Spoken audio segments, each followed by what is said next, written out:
is money, honey. All we talk is money. All we talk is money. It's like bees to the honey. Honey, money, honey, money, honey. It's the SOSCAST, baby. Great to be here. What an enthusiastic crowd we got out there in the audience today. A lot of spirit in the building today. I don't know about you guys. Welcome, welcome, welcome to the SOSCAST, here only on Valuetainment, the sexiest financial show in the world. This is where finance meets romance.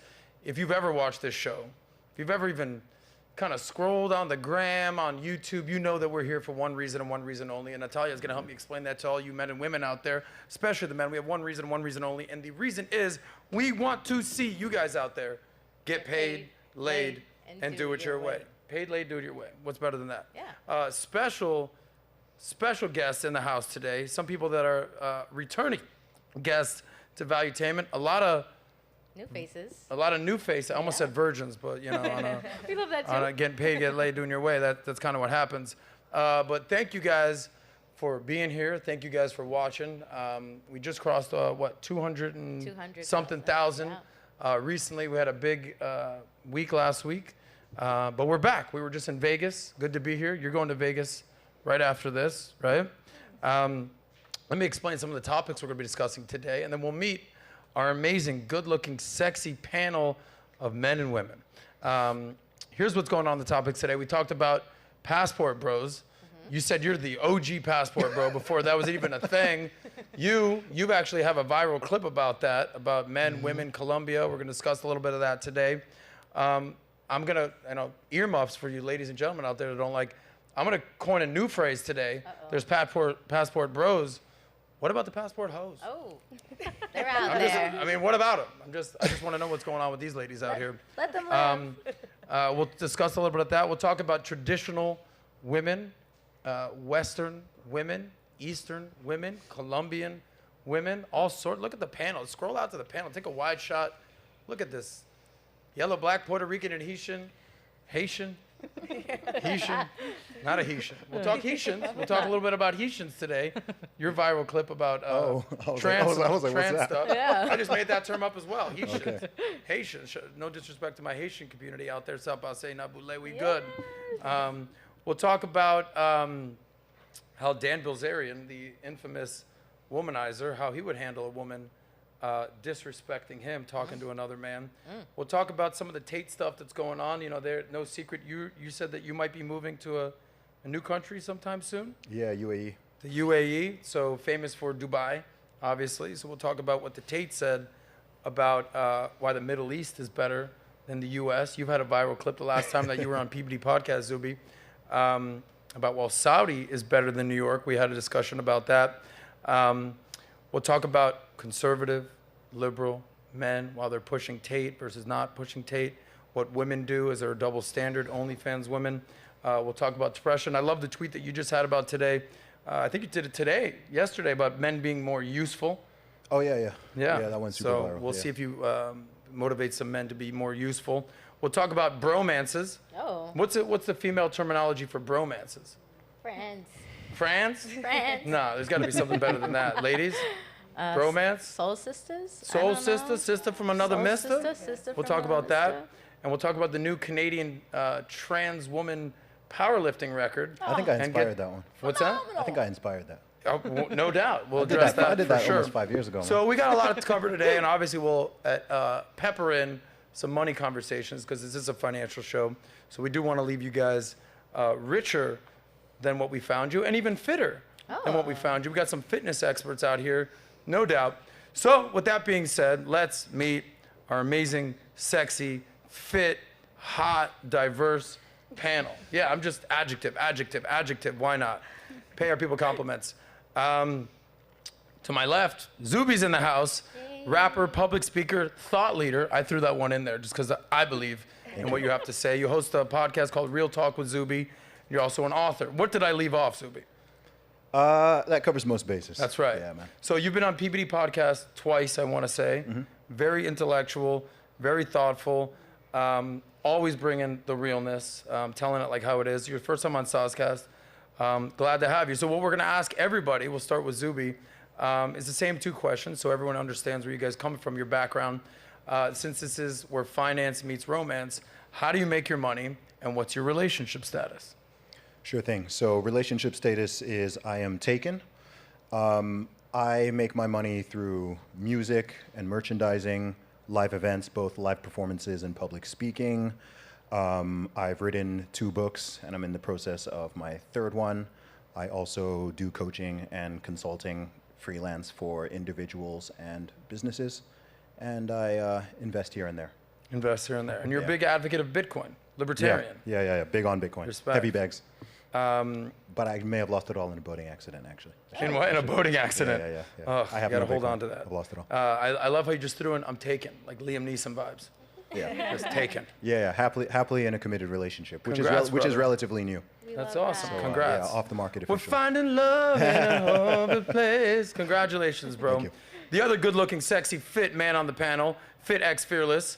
He's in the house from Colombia, Oh. Nice to be here. from Portobello, Colombia. In the house, men's lifestyle and self-improvement coach, YouTuber, and influencer. How you doing, man? I'm doing awesome, man. It's great to see. I've seen you go viral. Half the time your shirt's not on. I'm like, yeah. It really motivates me. I'm like, I gotta hit the fucking gym, bro. I've been in Vegas. I've been in Aspen. I've been all over the place. I'm not feeling my best. Not in the gym. So what's your deal? How do you make your money, and what's your relationship status? So I'm a YouTuber and a self-improvement coach for men. Technically helping guys, improve who they are overall. That's what I'm focused on. And I'm taken as well. Taken as well. Yeah. Colombian lady? Yeah. Oh. Nice. Yeah. So I'm the only single man on the panel. Oh, it's okay. The Latinas got I us, gotta man. find me a woman. You bro. are- No, I'm good. Life's good. Life's good out there. So Colombian woman, how long has that relationship been going on? Almost 3 years. Wow, congrats. There's a lot of broken-hearted women in the panel. These sexy ebony men, God, the ladies, it's messed up. Yeah. Okay. All right. Tough. I don't know. You're not supposed to see color, but I see 2 good-looking black guys. Sue me. Let's meet our ladies. Thank you, gentlemen, for being here. Straight up. Ladies, Val's in the house. Val Bragg. Okay, you might have seen her on Love Island, a reality TV show, where she may or may not have found love. I didn't. You did not. All right. So what's your story? How do you make your money, and what's your relationship status? So I do social media, OnlyFans, and Playboy. I also do VIP service. That's more just for fun. Just gives me something to do on the weekends. And VIP services yeah, like bottle service. for a club in Miami? No, in Orlando. In the Vanguard. Orlando. Yeah. Nice. So what's the difference between OnlyFans and Playboy these days? Same thing, just different name. Okay. Yeah, I mean. What pays better? OnlyFans. Okay. For sure. But Playboy has that. Well, Playboy it kind of just started, so it's still Gotcha. it doesn't have as many, I guess, subscribers in that sense. Okay. OnlyFans is a lot bigger, because it's been around longer, so most of my money comes from it. So. All right. Well, congrats. Thank you. Raquel Rosario. Hello. Did I roll that R correctly? Yeah, definitely. Yeah, that's right. It's my show. Absolutely. Yeah, it's exactly. Rosario. Okay. It's your show, it's your platform. You call it whatever you want. Thank you. So I see that you're a blogger and a hairdresser and OnlyFans. Okay. I just threw that one in there as a guess. I had no idea. But you never know these days. You don't assume. But Yeah, I just actually started it like 6 months ago. I had one like during COVID, and then I just was like, I don't want this anymore. So then I stopped, and I tried to pivot and change everything up. I built up my hair salon, my clientele, and now that's doing well. So then I went back to OnlyFans, and now I'm doing that again. nice. What do you And- enjoy and more? OnlyFans or doing hair? I do both, actually. What do you enjoy more? What do I enjoy more? Honestly, I've implemented the 2 before. Before I felt like I was living a double life. And now because I put them together, I kind of enjoy them both because they go hand in hand, really. What pays better? OnlyFans. All right. Yeah. And relationship status?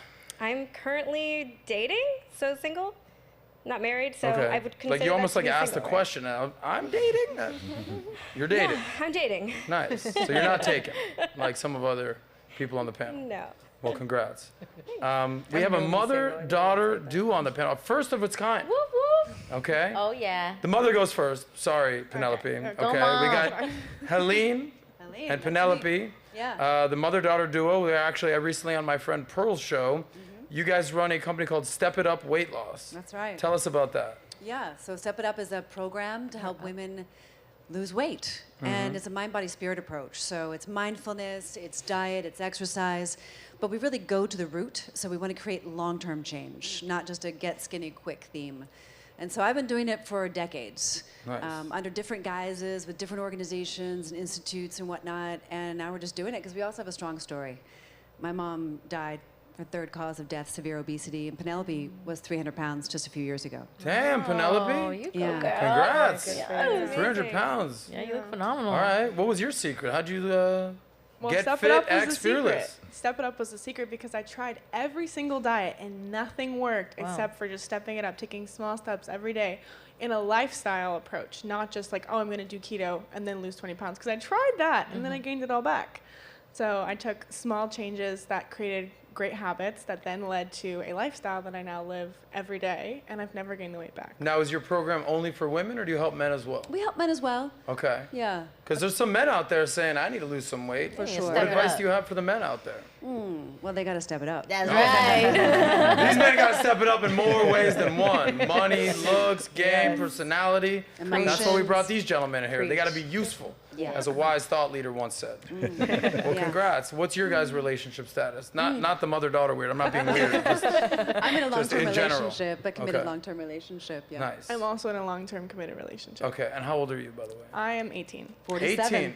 47. I wasn't going to ask you out of No, it's all respect, good. but you offered it. Look phenomenal. 18, yeah, you got to be 18 plus to be on this show. So you just made it. Congratulations, Penelope and Helene. Thank Congratulations on your success. Karma's back. Karma. Hello. Hello. She looks like Betty Boop. Super She cute. sings like Lady Gaga. Ooh. And she's got swag Thank you. like Justin Bieber. I don't know. Is that, Justin is that Bieber. good? What's your story? What's new with you? Not much is new. I'm still trying to figure out, how I'm gonna go about promoting myself as far as music goes. I'm a medical esthetician. I do lashes. I also do stage production, so I'm expanding a little bit there. And I'm single. Single. Okay. Well, you're in a good place. Do you live in Miami? I live in Fort Lauderdale. Okay, you're in a good place for the music industry, yeah? Yes. I think so, yeah. Okay, yeah. and last but not least, don't count her out. We got Stephanie Villalba in the house, in La Casa. She's so cute. How you doing? Nah, stop hitting on the guests. I'm sorry, Relax, she's bro. Let her talk. Thank you. Stephanie, what's your Yeah. story? What do you do for work? What's your relationship status? I work in a pharmacy. I do lashes, and I also do small collaborations on social media. And I am single.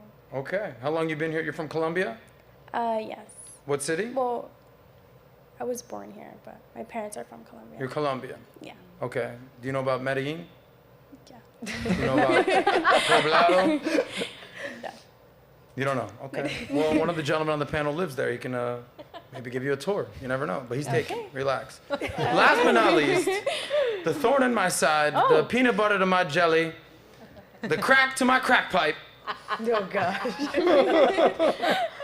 We got Natalia Del Valle in the house. By the What's way, up? you're not the only ones on OnlyFans. Her feet pics are going half off these days because I cut half her foot off and I'm selling that shit. You're welcome. You're welcome. Nat, how you feeling? What's new? I just saw your parents in Vegas. Yes. Your sister now works at Valuetainment. It's the Del Valle takeover. Yes, it is. Yeah, we've just been gunning and running, honestly, with Valuetainment. Running and gunning, Running too. and gunning both ways. Vegas was great. They ended up coming back. My sister came to work at Valuetainment. Shout out to you, Brianna. And yeah, we've just been doing so many busy stuff from Valuetainment, that event. You come back. We have our vaults coming up. So we have a lot of things happening, podcasts, exciting guests coming. So yeah, it's pretty much what's new with me. Aside from that, I always kind of like to share with you guys. We were super excited for you guys to be joining us today. We have a really diverse panel. I even said that earlier before we got started. So I'm really excited to cover topics and hear from different people from different backgrounds. And I think you guys will very much enjoy today's podcast. So make sure you subscribe subscribe. Take a second. Yep. Subscribe. Hold the phones. Like. There you go. Relax. Calm down. Subscribe. Like. Comment and share because today we have a really exciting podcast.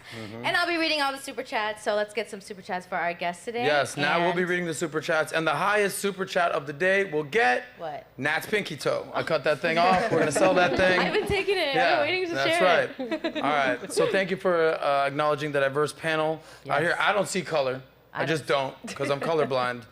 But someone told me that there's a black guy on the camera over there, and my guy Malik is out there. Let's give him a shout out real quick. Malik. Is he out there? Where's Malik? There's no camera on Malik? Malik? Right here. Hey, say hi. Yeah. Shit. Hey, Can we what's get a up? camera on him? We'll sort it. No? I guess there isn't one. There's no camera? No. Ilan, is there a camera on Malik? All right. Okay, we'll sort that. Well, now I feel weird because I just said we have a camera on him, but can we get a camera on Malik? Rich? All good. Guys, that was the awkward part of the show because apparently we have a camera on Malik, but there's no camera on Malik. So at some point, you guys will see Malik. He will be revealed at some point. But if you watch the show, you know that Malik is here. Malik, you ready to rock today? Oh, yeah, definitely. That's right. Malik, move over a little bit so I can see you in between the pretty ladies. There you go. Shout out to Malik. Yay. Still waiting on that camera for Malik. Anyway, with that being said, let's start the show. Thanks for the introduction. It's so amazing that you initiated this conversation when we're talking about passport bros. And you're like, dude, I was a passport bro before it was a thing.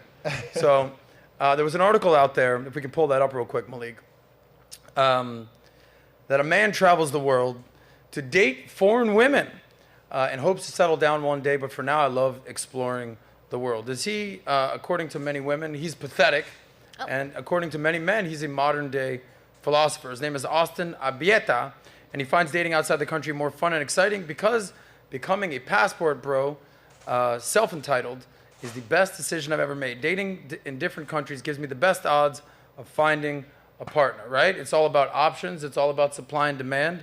Get out there. Is anybody on the panel not familiar with the concept of a passport bro? It's okay. Raise your hand. This is my first time ever hearing of a passport Okay, bro, so but when I you love hear it. this term, what do you think it means? What you just explained. So. Oh, amazing. We got a good listener in the house. Okay. So, how would you define a passport bro? You've been the OG in this game. You're a world traveler. Not as a passport bro, but you've lived all over the world. You were born in the UK. You lived in Saudi. You've spent a lot of time in the States. I'm sure I'm leaving out a ton of countries that you spent time in. Yeah. How would you define this concept of a passport bro? Yeah, sure. So, firstly, I think it's interesting that this is something that explicitly has a name now. I think Right. I think the sort of passport bro terminology popped up maybe around 2020, 2021. It's During something COVID, everyone was kind of out there, work from It's anywhere. a phenomenon that has existed for many, many decades before anyone ever gave it a name. But specifically, it refers to men who obviously have passports because you need them to travel internationally, Yep. but who travel internationally and date or have relationships with women in different countries. I think with the way the term's normally used, it's normally implying, and this is where the stigma comes, that that's specifically why they're traveling, whereas I think it's actually a little bit more holistic than that. We've just got people who enjoy traveling around, and they may or may not date people as they're doing it. Right. No, I'm with That's the you. term. As someone that's traveled all over the world, I've been to Australia, I've been to Israel, I've been all over South America, country. I was just going to travel. Yeah, I yeah. think part of if you go deeper on it, you know, with the rise of modern feminism, you would say, especially some of the stuff that is covered on a lot of men's podcasts, a lot of men are sort of tired of women of the West, specifically American women, Canadian women, the entitlement mentality, the delusional moniker that's kind of gets thrown out there. So there is a deeper level, and it did even go deeper during COVID. I full agreement with you. We've been traveling for forever now. People have been traveling for many reasons for a long But time. what has changed in the last, let's say, decade is, you know, the future is female vibe, the toxic masculinity vibe, these terms that get thrown out there, sort of belittling women and empowering men. And there's nothing wrong with women being empowered, but ultimately I say, at what expense is there? So, FitX, you live in Colombia. Colombia. Yeah. What made you move to Colombia? I just love travel, and that was one of the places I visited when I started traveling out of college, and I just loved it. So yeah, I picked there to stay for right now. And in terms of the passport bro thing, I think, alluding to what you said, I think a lot of guys are just tired of feeling unappreciated in the United States. So they're looking for respect and love elsewhere. Because I think what feminism has done is made men not inclined to provide as much. So it's okay, if I'm not appreciated in the U.S., I go provide for a woman elsewhere. So I think that's how the passport bros, So you're saying that it's specifically the provider mentality, whereas men, they've traditionally been the provider, the protector. Yeah. But as women have been enabled to make more money and don't need a man as much anymore, the provider, for especially the average man out there, the working man out there, the construction worker out there, the teacher out there, he doesn't earn as much as maybe even some women out there. So they might not be as much needed as they were in prior generations. Yeah, exactly. I think a lot of guys, it's kind of a two-way thing. I support it, but then I don't like the guys who do it trying to escape the responsibility. Okay. So I think some guys, they don't want to put in the work to evolve and become a better man. So they try to escape to another country. So they take the easy route out. Right. But there are guys who are on this stuff, like who are working on themselves and want to just explore. And I commend those guys. Yeah. I just don't think you should do it because you want to escape. Right? Okay. And Well, you actually had a viral clip, Malik. I think you have that ready to go. Sort of explaining exactly this. It might have been on my friend's Fresh and Fit podcast. I'm not sure exactly. But you were basically saying this, because there's going to be a theme of this show about men having purpose, fulfilling a higher level of achievement, being useful. So that will be a theme, and obviously we're going to get the ladies' perspective throughout the show. So ladies, we'll be with you. Let's play this clip, and then we'll open up this conversation with the ladies.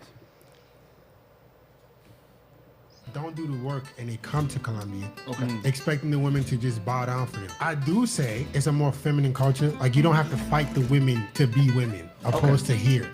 Like, I feel like in America it's more of like even though I like this guy, even though he's the guy I want to be with, let me play difficult. I feel like that's not so much there. But if you come to Colombia and you're not in good shape, you don't dress well, you just think girls are just gonna like you for you, then they have every right to finesse you. Facts. Thank you. You can find good girls anywhere, bro. It's just there, I believe there's more feminine essence, right, that you don't have to fight for. Gotcha. A lot of guys, they don't do.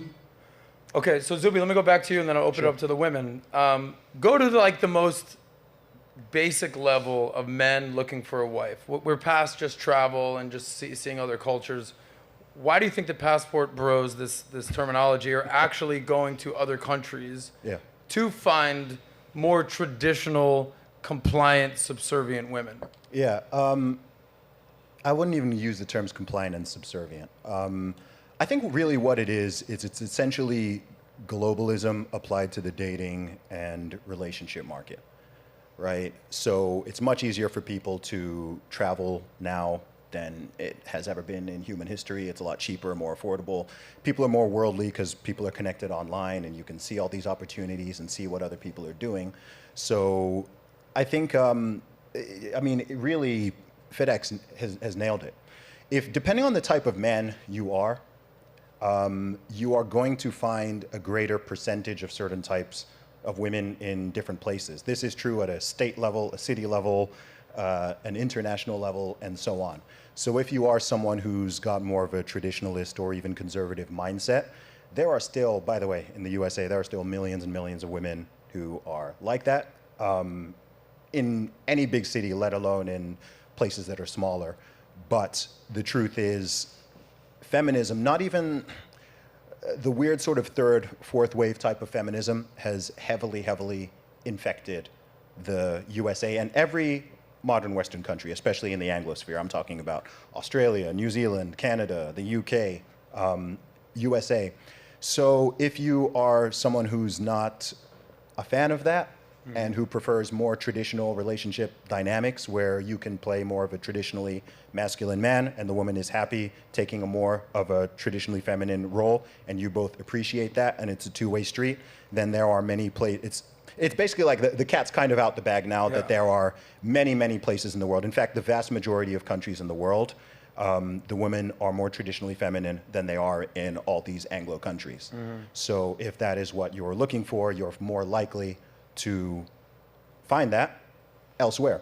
This doesn't mean that if you're a complete dork and a loser in your home country, you're going to magically fly out somewhere else and you're going to be the man. Right. I think some people have that kind of By the way, misconception, bingo, this is the but- answer I was looking for. You What's that? said feminism has infected the Anglo-Saxon countries of the world, Yeah, it's United in the States, water, man. Canada, It's- yeah. Australia, certain Scandinavian countries. Sure. And if you're looking for a traditional relationship dynamic, you might find it in other countries. Mm-hmm. All right, ladies, you're hearing this conversation go on, okay? Feminism, infecting certain countries, traditional relationships. You're from Colombia, or your family's from Colombia, but you lived in the States, right, Stephanie? Yeah. Do you notice an actual difference between the relationship dynamics in the States versus Colombia, with the role of a man, the role of a woman, protector, provider, especially on the financial aspect? What have you noticed? I feel like in Colombia, it's true. Women are more feminine and they look for a man to provide for them, rather than here, a lot of women tend to be like, oh, like I don't need a man to do anything for me. So I feel like he's right. So how have you incorporated the Colombian vibe versus the American vibe into your life? Like when in terms of dating, you said you're single, right? Mm-hmm. So how do you nuance that? Can you explain further? So you're part Colombian, part American. Yeah. You have a good grasp on how it works in both countries. Mm-hmm. What are the pros and cons of what you've seen in terms of incorporating those beliefs and values into your own relationship and your own life? I feel like men nowadays, they're not, like here in the States, they're not providers either. So I feel like when in Colombia or other places like that, you'll find men who will provide for you. And basically for me, it's just been hard to find somebody who will provide and act like a man is supposed to. Do you want some man to provide for you, or do you want to take care of yourself? No, I would want a man to provide for me. Okay. Val, Yes. you know, you were looking for should love on agree an with island. You didn't find it. Are you looking for a man to take care of you, or what role do you want to play in a relationship? I want somebody to add to my life, not necessarily have to like have control over my life. I actually was born and raised in Costa Rica, so I can definitely say that I see the difference in like how things work in like Latin America compared to here. Funny enough, though, my dad, he's American. He moved to Costa Rica, found a wife and everything. Passport, bro. My mom, I had to see my mom go from like losing herself over a man because the man was the provider. The man had the control. The man was the one that made all the decisions. So growing up, my mom would tell me, be independent. She'd say, find yourself, do the things that you love, and then find somebody that's gonna add to your life. Don't depend on anybody. So from a young age, I feel like I've been very much independent, and I kind of almost grew up with that mentality of like, I got myself, nobody got me, I got myself. But now that like, I'm an adult and I have found myself and I have my own identity and everything, I realize I'm like, I don't want to be as independent as other women say. I want to be in my feminine energy. And it's not necessarily like I want a man to come in and like to take care of everything. I think it's more like a mutual understanding of like, I take care of these things that allow me to stay in my feminine energy, and you as a man do these things that allow you to be in your masculine energy. So I think it has to be like a mutual understanding, Well, let me ask you, ladies. I'm fascinated by the terms independent and dependent. Okay, because men got to get their money right. No doubt. That would be called financial freedom is what I would say. So like I reached financial freedom when I turned 35 and I became a millionaire and I can work from anywhere and I'm financially free and I can make money from anywhere. That was great to me. But I feel like men are built, once they make that money, to provide for dependence. Like I don't know many men that are like, I'm independent, baby. I do what I want to do. I don't even want to take care of me. Like that whole deal. It's like, no, I'm looking for dependence. I'm looking for a woman to take care of. I'm looking for kids to take care of. I'm looking for dependence. Like you have a girl in your life now. Like you're more than comfortable taking care of your girl? I don't even need to ask you the question. I already know that because you're a man. I assume the exact same thing with you. So my question for the ladies out there is like, you're searching for this independence. You're searching for this independence. You have women like your mother in your life being like, don't rely on a man. Like, you saw what happened to me. Be independent, be independent. So my question for the ladies is, all right, you get this independence. You did it via OnlyFans, okay? You also did it via OnlyFans and also a great hairdresser, from what I hear. So the question I have for the ladies is like, for years and years and years, be independent, be independent, be independent, be independent. And then you come to this sort of realization, actually, you know what? Kind of want a man. And I don't want just some regular schmuck dude, because I'm making a lot of money on OnlyFans. So if you're familiar with the concept of hypergamy, if you're making 6 figures, if not more, you're not going to date Joe the plumber. No disrespect for the plumbers out there. I'm just using that as an example. You're going to want a high value man. Yeah. So my question to you beautiful, lovely OnlyFans girls is, you find this dude, number one, how do you like rewire yourself to actually depend on a man, and not like, if he's like, listen, I'm the boss, or if I'm paying the rent, I'm paying the bills, how do you not kind of just flip that switch and be, well, I don't need you, motherfucker, you know, that whole deal. And then number two, to the both of you ladies, and then I'll have the ladies weigh in, how much of a concern is the OnlyFans thing from finding your dream man? So go ahead, ladies. You want to take this one first? Sure. How much of a concern is it right now to find that guy? I think that, I can't say because, again, who's to say, and I don't know the future, but I think that I found somebody that I would like to be with for life, or he might be the one. And I think he feels the same about me right now. I don't know if that's true. It could just be whatever. But anyways, points of the story. I think that, I don't know what I'm like lost. I feel like I just lost my space, so I apologize. I got it's okay. What happened to me? I'm like, oh, what happened? I don't know what to say. Is it you don't know what to say, or you're actually kind of stumped? Be honest. No, it's not that I'm stumped. Obviously, I must be stumped because obviously I stopped. So okay, I stopped. Gotcha. But I started thinking in my head, and I was trying to, sometimes I get really excited, and I try to conform all the words. I'm like slightly, I don't know, I might have a disability or something. Well, we just diagnosed it today. Congratulations. Thank you.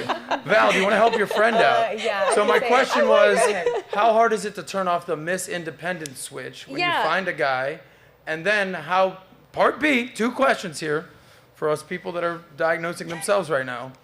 How big of a concern is it that you find this guy you want in your life, but he's like, yeah, the OnlyFans thing, we got to do something about that. So you know, and then Fit, I'm sure, has some choice words. I can definitely use my past relationship as an example. I started making, well, actually, I always kind of made more money than him, but I mean, it was always like a 50-50 relationship.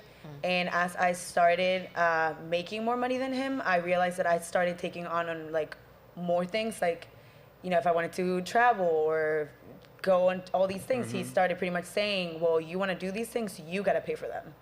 So because I made the money, I was the one providing, like, pretty much for the both of us. Yeah. Which women were not built for that. Which I found, myself, I literally found myself building up resentment, because I was like, okay, if you see me making more money than you, and if I'm trying to like put you on different things too, like, how do you not want more? And I think that's when I started getting turned off, because he would tell me like, well, Valerie, nobody has this as easy as you.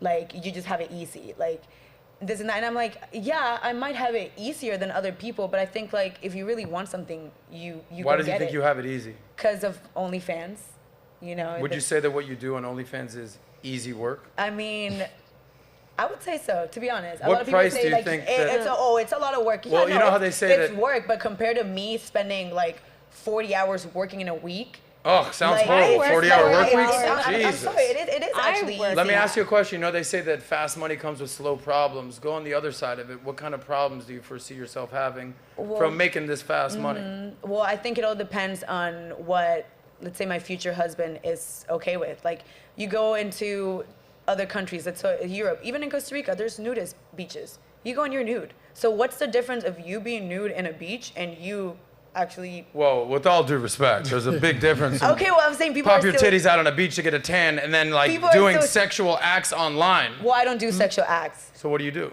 I just do topless pictures. Okay, I mean. So to me, it's more like, Sort of listen, I'm the sexual, type that yeah. if I have a baby Yeah. and I'm out in the train, I'm gonna pop my titty out and breastfeed my baby. I don't care. But that's just the type of person that I am. That's Gotcha. how I was like. I like in how the- you're nudist beach, in the breastfeeding, culture, OnlyFans. It's, in the culture. it's that no I was- difference, Val. I mean, it's the human body. It's at the end of the day, you're nude. So whether it's a picture or you see it in person, you're still nude. You're seeing Gotcha. the same titties. So just so I fully understand, are you saying that A, there's no difference, or B, the guy that you end up wanting to be with, because you're a beautiful girl, I'm sure a lot of guys are literally giving you money to see how beautiful you are, that he should just kind of deal with it? I don't think he should deal with it. I think that at that point, I would just find someone that doesn't see it as big of a problem as other men would. Okay. Simple as that. Fit. You're a good-looking guy, strapping guy. You got ladies left and right. You got those biceps. Flex on them for a second, just so the cameras can see. They there. All right, yeah. How comfortable would you be within a situation like this? First of all, I want to ask her a question. Okay. All right. Do you maybe think there's a correlation with the kind of guy that you were with and the fact that he was accepting 50-50, and that's why he accepted you also being on OnlyFans? The what? Sorry. The kind of guy that you were with, do you maybe think about a correlation between the fact that he was doing 50-50 with you, and he was also okay with you doing OnlyFans? Well, at first he actually wasn't okay with it. Okay, but but that's what I'm saying. The correlation between a guy who was not as successful, yeah. you end up paying the bills, and he was also okay with. If he had been a provider, I wouldn't have had the need to just. You would have start quit it. OnlyFans? Oh yeah, for sure. Straight up? I don't want to do it. I do it because like it allows me to travel and do the things that I like when I'm young, but it's not something that I'm like, oh my god, it's my dream job. For sure not. I mean, Okay. I want to. What's your dream job? I want to be a business owner. Business owner. I'm kidding. I don't know. Okay. I actually want to be a. This is gonna sound funny. Just a yoga teacher. What about a mother? Oh, I'm gonna be a mother for sure too. Okay. Let me ask the mother-daughter duo out here. By the way, congratulations on the successful story. Step it up, weight loss. You said you were 300 pounds. You've lost what, over 100 Over something? 100 pounds, yeah. Congratulations. Helene, you started this business? Yeah, we started it not too long ago. You know, her dad is German, and I Okay. met him at a photo studio when I was a plus-size model, one of the OG plus-size models in the 90s. Huh. And we got married, like pretty quickly after we met, and he said first thing, like, no more modeling. Like, I want to Who marry said no you. more modeling? Her dad. Yeah. Oh, gotcha. He's like, you're not allowed to be a model anymore if you want to get married. And I'm like, well, absolutely, I'm marrying you. You know, I love you. And so Okay. that was a no-brainer. But there was tens of thousands of dollars on the table of booked jobs. And that was a big compromise for me. And I was a little bit unsure for a minute. And then I was like, no, this is happening. And I devoted my life, you know, to him and our life, you know, in Europe. And so I lived there for 10 years. What did he have to bring to the table, specifically financially, for you to say, all right, no more modeling for me. Let me rely on this man. Yeah. I And mean, how much of a challenge was that? It was a different lifestyle. Of course, I didn't have the same freedoms because I was in Europe, right? So we started off in Germany, then we moved to Switzerland and started our business in A lot Switzerland. of topless beaches, from what I hear. Lots of nudist Okay. beaches, yeah. There you go. That's what I'm Go to saying. Europe, baby. No, but A Europe is European man wouldn't care probably. it's a completely different mindset, you know, Yeah. in terms of women kids come home for lunch. You know, like it's a very traditional, even though it's a modern society, it's very traditional. And so for me, it felt right. And he provided me a lot of freedom in terms of, Okay. you know, sometimes like he'd be on a business trip and he'd be like, where are you? I'm like, I'm on a train. He's like, what do you mean you're on a train? I'm like, yeah, I'm going to Venice. He's like, you can't go to Venice on an overnight train. That's not safe. You know, so there was this allure of like, I don't know this man. I don't know this country. It was exciting. It was different. It was fun. And then, of course, our blessing, Penelope, came into the world. And, no, but I didn't really have a big problem Well, with let it. me ask you this. If you met this guy, this awesome Swiss, German, European businessman who likes to ride trains. Cars, no, fast not cars. being weird. But he said, I love you, but I'd like to split everything with you 50-50. I can't be the provider. I can do everything else. But I still want you to quit your job. How comfortable of that would you be? That would have been challenging because I was really successful at what I was doing. So to rebuild in a foreign country, not speaking the language, would have been really challenging. But I would have figured it out. Okay. So love conquers all is what you're saying. Well, it was specifically that I couldn't be a plus-size model and be on the cover of his family's competitors' magazines. So I understood stuff going on. Yeah, here. I understood the logic. Well, in let me that. ask you something else to stay on the subject that we're talking about.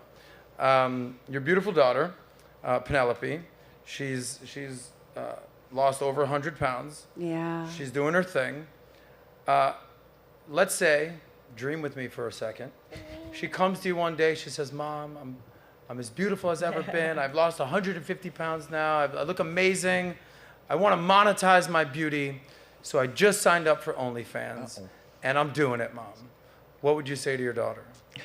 I would ask her to consider the implications of her choices and that thoughts are things, energy matters, and that there's a whole cascade of consequences. Is that how polite you would put it? Or like, if you weren't on camera, how would you? Well, honey, so there's implication. Like, Penelope, what would your mom say to you if you came to her and said, "Mom, I just got my OnlyFans account and the money's coming in"? She would be like, "I did not raise you. Like, I did not raise you to do that." So no, she would be like, she would not be as cool as you just were. Yeah, I knew it. Yeah. Penelope, no, I raised you better than this. Okay. I would also never do OnlyFans. Why not? I believe that your body is a temple, and I feel like God gave us our body for one man, and that's my traditional belief. And I don't believe that we as women are supposed to go out and take promiscuous photos and wear promiscuous clothing and sell our bodies online, because that's not why we were created. That's not why we were made as women. And it's a disgrace to women, actually, to take photos of themselves online and post them, because it's ruining the nuclear family. And the fourth way feminism is being tormented. And the reason for all of these terrible things that are happening, like obesity and promiscuity, are partially from women doing all of these acts of promiscuity and selling themselves online and saying that it's okay, it's beautiful, go independent boss babe. And that's a movement that's totally disrupting all of the things that are happening in today's society. Well, you can make a lot of money doing that. Okay. All right. But why do you need to So make you a have lot of these money? two beautiful girls right here, and Yeah. like, so you can talk to them. You know, you guys can have a conversation. So you basically said that it's a disgrace that what they're doing. I'll take a position here. Okay. I actually think that it's a much needed product in a capitalist free market society. I actually think a lot of men clearly need to get off from these women online, whether it's porn, whether it's OnlyFans.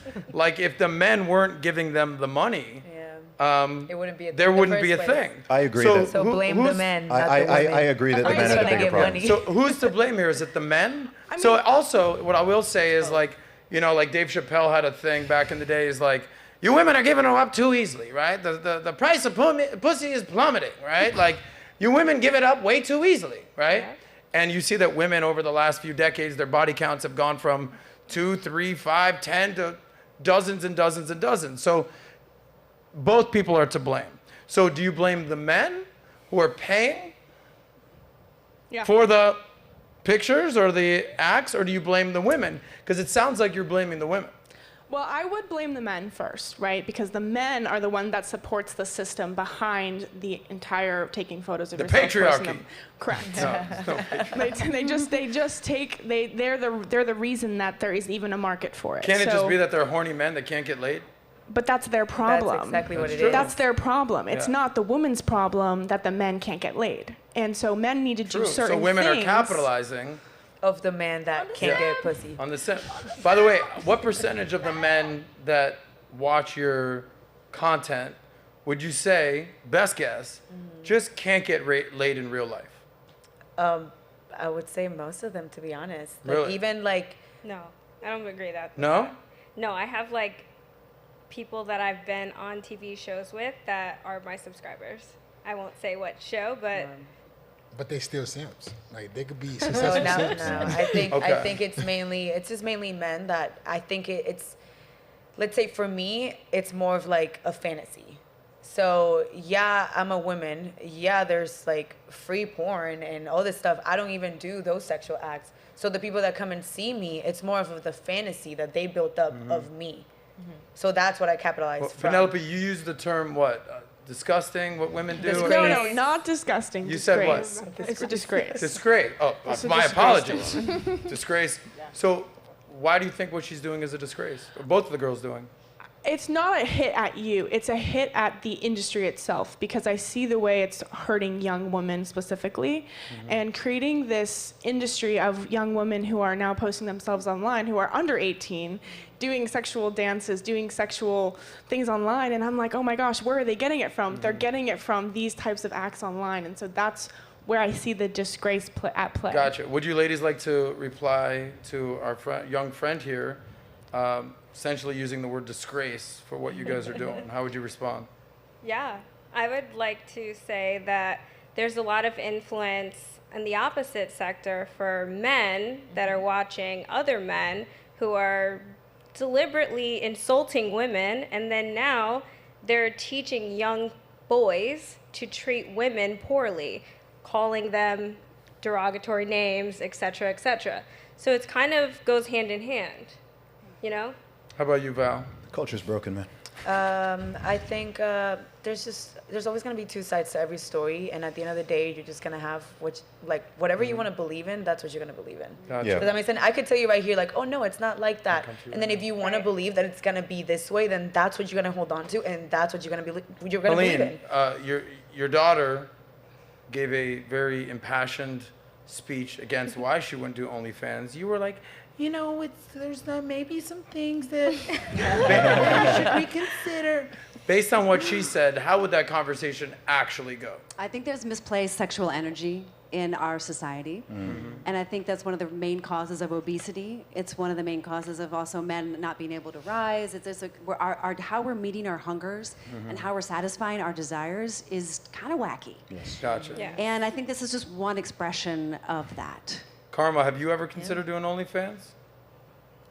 I mean, if I was that type of person who was willing to do it, I mean, I think I would.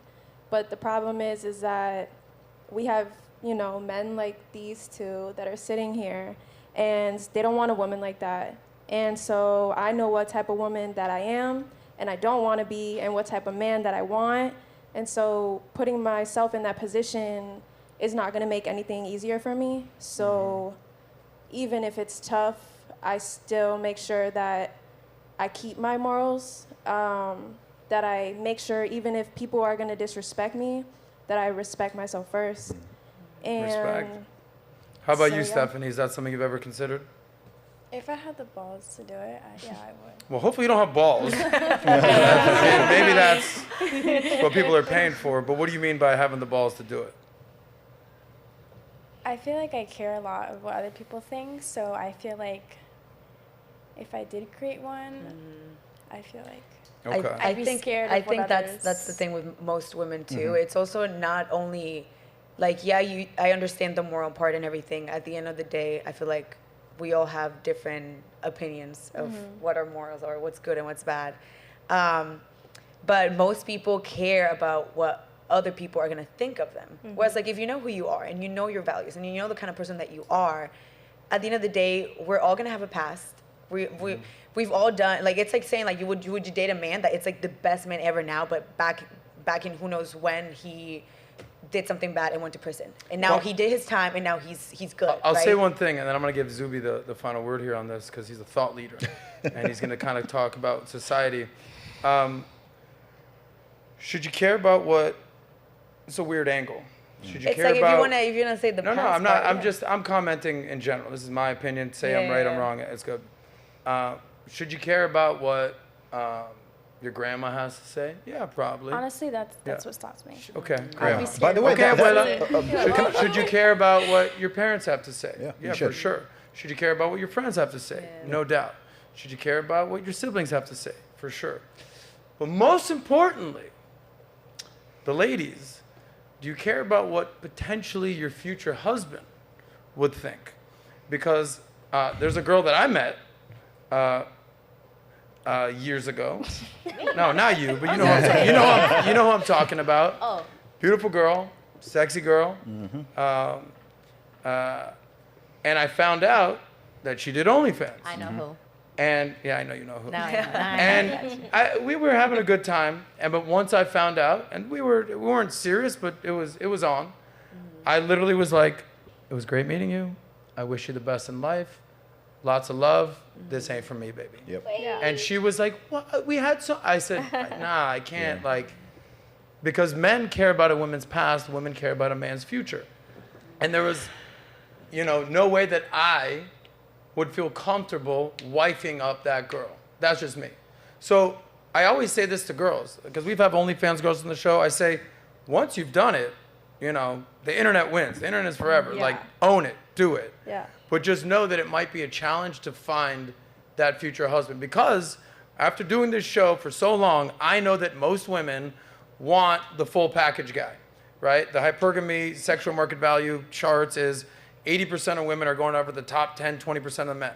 They want a guy that makes 6 figures and then some. They want a guy 6 foot. They want a guy with a good personality. They want a guy that's cool, that's funny, that's smart, that is nice to grandma, but also rough in the bedroom, earmuffs. They also want, a guy who'll take care of the pot. Like, they all want all these guys. And those guys, comes down to supply and demand, are like, yeah, you're hot, but you did OnlyFans. Like, all right, you're a traditional woman, but you're kind of fake. Like, men kind of have that selection. So my only thing for women is, if you do this path, more power to you. Just know what comes at the end of something like this. Zuby, you give a lot of political thought, a lot of societal thought. Man, I've had so many Wrap thoughts this all through up this whole for us, thing. brother. Well, look, I can approach this from different angles. I think, first of all, people need to not be delusional. Actions have consequences. Of course. And there's a difference between the idealism of thinking, I think, there can be a guy who's 5'6", and he's making $30K a year, and he's not particularly good looking or well dressed or whatever. And he may think in his ideal, hey, I want a woman who's looks like a supermodel and can cook like a professional chef, and she's a wonderful mother, and this and this, right? Like, he can have his whole ideal thing, but it's like, bro, don't be delusional. You have to be realistic. It's not even saying it's completely impossible to get that. So I would just say to any young woman who's doing this or is thinking about it, and I'm not trying to put this on anyone personally, it's just realize, be honest about yourself about what the potential consequences of this are, because they are real. And you could say, well, I don't think a man should care about this or whatever. But if you want a guy who's even got, the truth is, look, something very obvious. If you want a guy with a more traditional mindset and the type of guy who's going to want to be more of a protector and a provider and not want to be going Dutch on everything and all that, those are more conservative values. Those are more conservative type of men who have that mentality, right? If you want a guy who's not going to care about any of this stuff, and it's going to conflate with the same type of guy who also is going to probably display a lot of the qualities that you are not aiming for, right? I don't even just mean this in a hard political sense. So I think people just need to be very, very, very honest about this. Again, it's not a cat you can put back in the bag.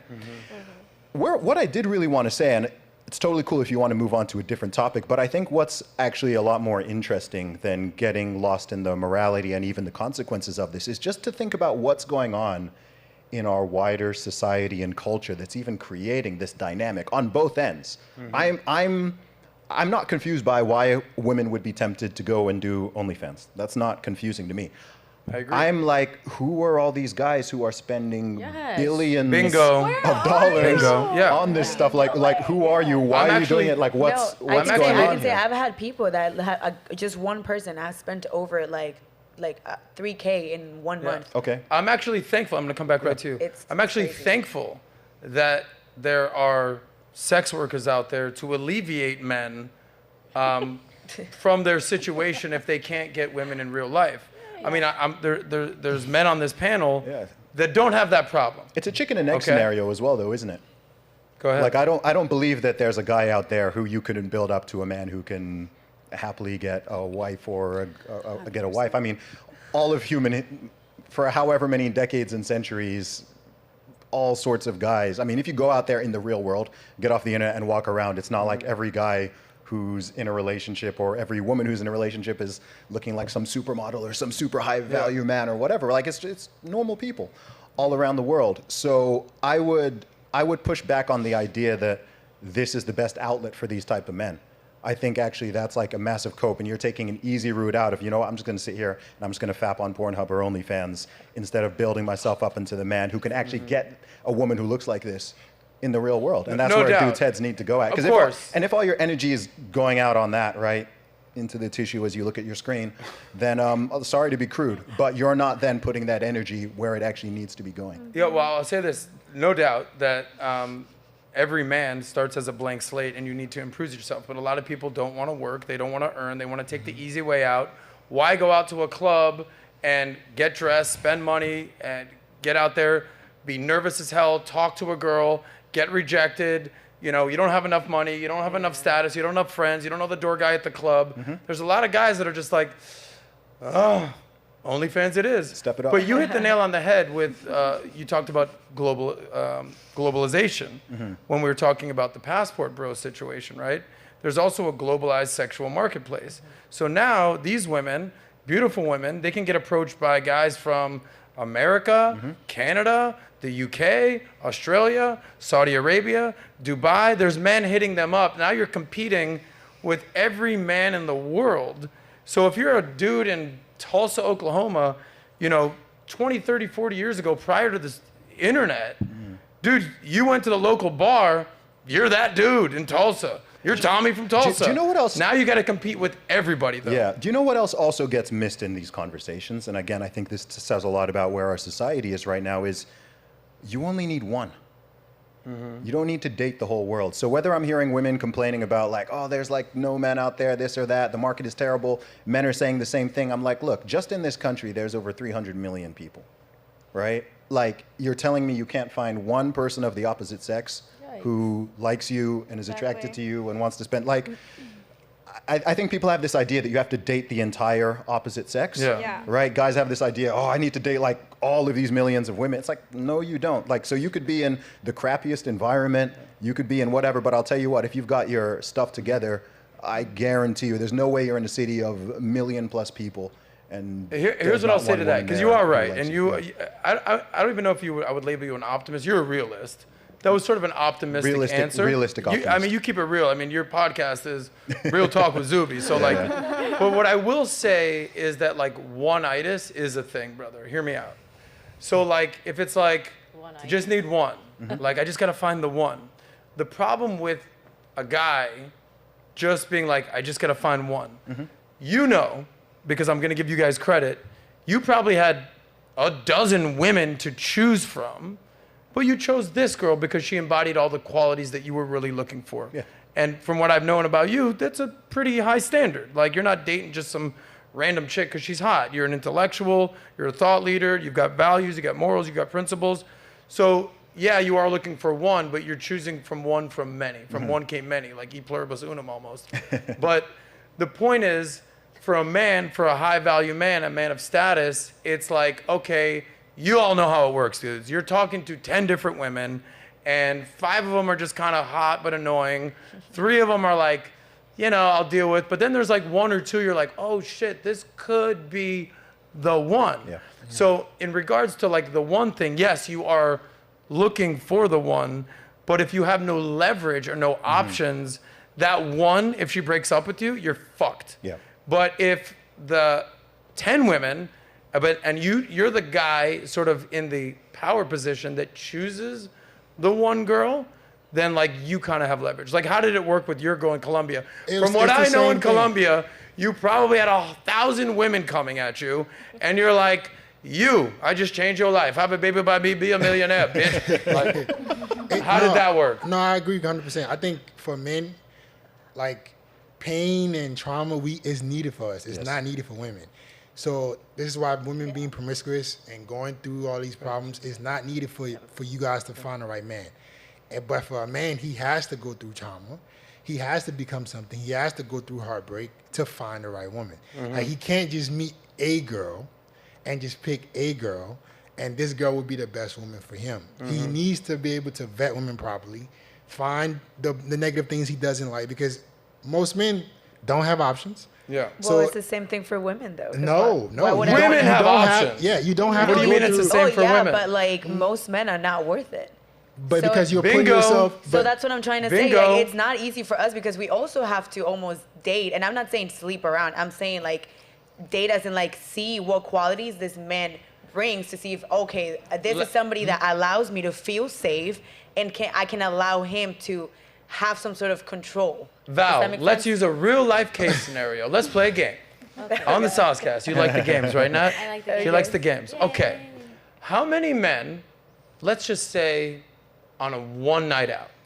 I could ask in a year, but let's, one night out in Orlando, Miami, how many men come up and talk to you? And whether it's like the hey ma guy or the like, hey, can I buy you a drink guy? On a given night out, how many men approach you? So this is something that I had to learn the hard way. I'm actually a very nice, kind person based on my background.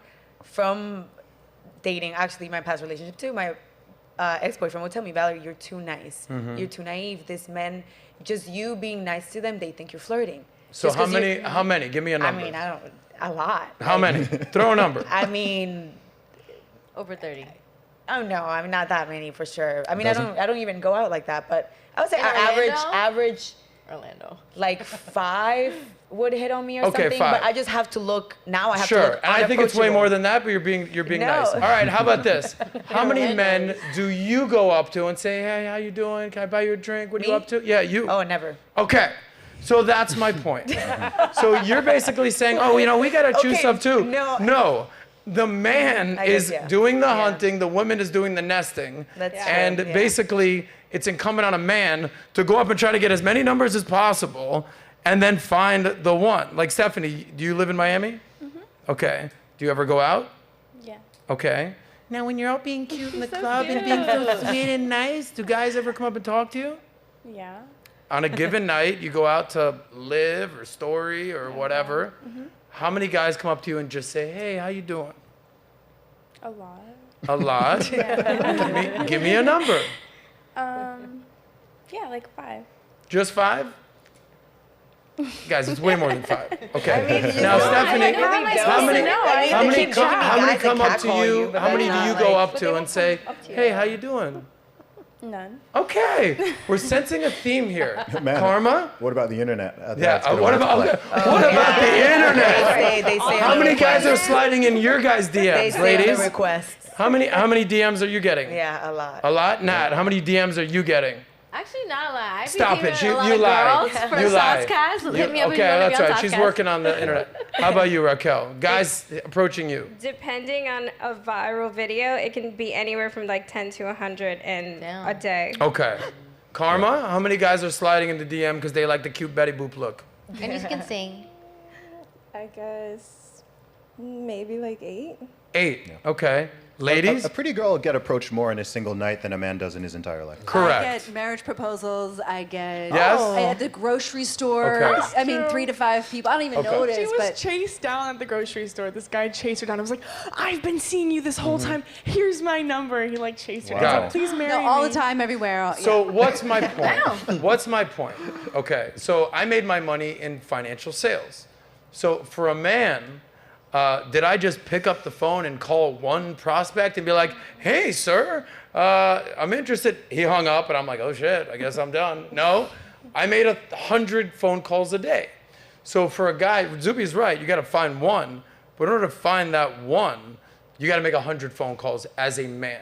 Because they're getting DMs, they're getting hit up, they're getting marriage proposals, they're looking to buy you drinks, and you girls, for the most part, are not approaching any dudes. Would And you that's just guys kind of how it works. Actually, be turned on if that were to happen. Like I feel like if a female does that, they're kind of like, She's I too would be sketched aggressive. out. I would be sketched out. If a girl came, I'll tell you why. A girl came, it was so funny. This is like a couple years back. I'm sitting at a bar in New Orleans, and this girl's kind of where you guys are, across the bar. And she's like, hey. I'm like, hey, you know? And I'm with my buddy, Adrian, you know him. And, okay. and the bartender, she goes, hey, that girl bought you a drink. Oh. And when I say that this girl was 10 out of 10 gorgeous, I'm thinking, is fucking Ashton Kutcher here? Like, am I about to get punked right now? And he's like, yeah, the girl. And Adrian's like, go say hi to her, bro. I'm like, this girl's gorgeous. I get up, I walk around the bar. It's a bar stool. I sit down. this girl is bigger than you were at 300 pounds. No. Like, Wait, what? yeah, humongous. But I only saw neck up. What kind of bar was that? She had some. What are you drinking? Yeah, she had some big. You can see it in the face. No, I'm telling you, you did not see it in the face. She was like, you know those girls that are like bigger but really pretty? Yeah. Like an Ashley Graham or whatever. Like she had some, you know, really nice hands. Oh. And I get up and I was like, oh, hey, thanks for the drink. So, lesson learned. If a hot girl's just randomly buying you drink, red flag. But thank you guys But can I for say that. one thing? Because Yes. I think something that no one really talks about is like if every woman and man were pure in the just waiting for marriage aspect of dating, that more women and men would be able to find marriage in true purity, and that.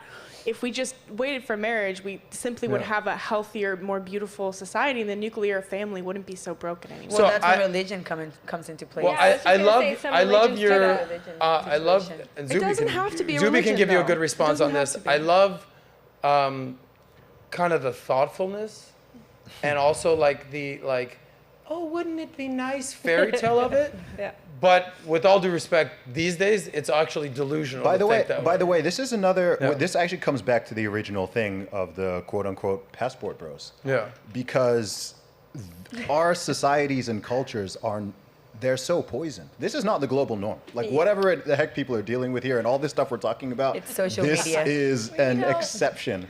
Most of the world is not like this. Most of Africa, the Middle East, Asia, I'm And sure many 100 parts years of ago, it South wasn't like that. America. Yeah. Well, So perfect things segue. have- okay, go ahead. Well, Perfect 100 years segue. ago. Go ahead. Zuby just like set me up, 1-2 punch. By the way, do you want to get to some super chats? Or, okay. Okay, let's go. Get to this, and we're going to segue to exactly what Zuby talked about on societal norms, especially in the West. All right. Well, thank you for super chats. I'll be reading them. We actually have some first-time super chatters, so shout out to you. We've got Martin77. Adam, great guest on Access Vegas. That woman with glasses and a red shirt was not arguing in good faith. Yeah, I own that chick. Then we also have Beaten Cheeks in the chat. Our Shout out guy. to you. He said, sup, Adam and Nat. Question for the panel. Since passport bros dominating overseas, will ladies change their ways of becoming the men that they want to be to stop the movement? Just go back to Dubai. Let's go. We're going to find out, Beaten Chicks. We're That's the gonna next find out. segment, buddy. Then we have baddies on my balls. Shout out to you for the name, beautiful Nat. Kick out the haters with the balls in the balls. Thanks. Then we have Vincente Romeo. Shout out to FTX or FitX. He's one of my mentors and helped me improve my my looks, get in shape, and grow my real estate portfolio to $1 Nice. million at 23. Do you guys think female dating standards will become more like US in the future? We're going to have that discussion. And then we have BB. Shout out to you. I see you a lot in the chat. Adam, can you tell? Adam can tell you work hard on this show. Thanks, Brendan. Then we have. Thanks. Yes. And then we have BB again. He said Rolo's crying over girls half his age right now. Then we have. By the way, I was just with Rolo in Vegas. That's my guy. Yeah, So, you yeah. know. Be nice. We like to be nice here. Then we have positive vibes. I care about what people think, but I don't live my life by what people think. Then we have a social simp, the highest super chat, your first super chat. Shout out to you, social simp. Question for the mother and daughter. What are your thoughts on Lizzo? Yeah, real quick. Yeah. So you said plus size model. Yes. You see Lizzo trending in the news these days. Yes. Nat went viral for basically. I did go viral. I said Nat. I said. But it's true. I said Nat, you're beautiful. You look like Lizzo. No. She said. No, I don't. No, you're beautiful. What's? Don't insult me like that. I said, what do you mean? It says Lizzo's beautiful. You're beautiful. No. So you're a plus size model. You've lost 100 pounds. What are your thoughts on Lizzo in today's society with big is beautiful? Lizzo, if you are watching, some I water. really want to support you in living a healthy lifestyle because I think you have tremendous capacity to influence and to change people's lives. And you just won't be here for very long if you haven't carried that weight. And so I would love to create a lifestyle that really works for you, that's delicious, that's vegan, because I've hacked that system. I was on MasterChef. Like, I can cook like no one's business. And I just think there's a transformation available to you that's even more powerful. Oh, yeah. Well, Lizzo watches the show all the time. She watches it for Nat's take. So I'm sure she'll see this. How about you? I want to just say, like, any young ladies and young women and even men, if you guys look up to Lizzo, I just want to inspire you to just take a second look at, like, what she really represents, and then think, okay, like, she has a great voice, maybe you love her personality, and then also remember that when she talks about body positivity and how body positivity is amazing and being obese is beautiful and you don't have to lose weight, I just want you guys to take a second thought and say, is that really true? Because for your health, being obese is not healthy, and you need to lose the weight, because if you keep carrying it, you will die eventually, maybe not today. And she's carrying a lot of weight, and I also really want to help Lizzo, if you're watching. I really want to help you out, because we've helped so many people lose weight forever, and it's possible. I lost my mom at 59 with severe obesity on her death certificate. Wow. And I just don't want that for anyone. It's totally preventable. Totally. And this is coming from a former plus-size model and a young woman who's lost over 100 pounds. And I'll tell you right now, Ozempic is not the answer. No. Ozempic's not the answer. No. Well, Nat, as I always remind you... I used to be fat too, by the way, years ago than I weigh now. How fat? By today's standards, not insane. Heaviest I ever was about, when I was 16, I was about 215. 250, okay. But did you look 215. Or were you like 215. Oh, that's not that 215. fat. That's why I say by today's standards. No, that's okay. Like, I was 230 at one point. But I'm like 190 now. Yeah. Yeah. 20 Looking years good.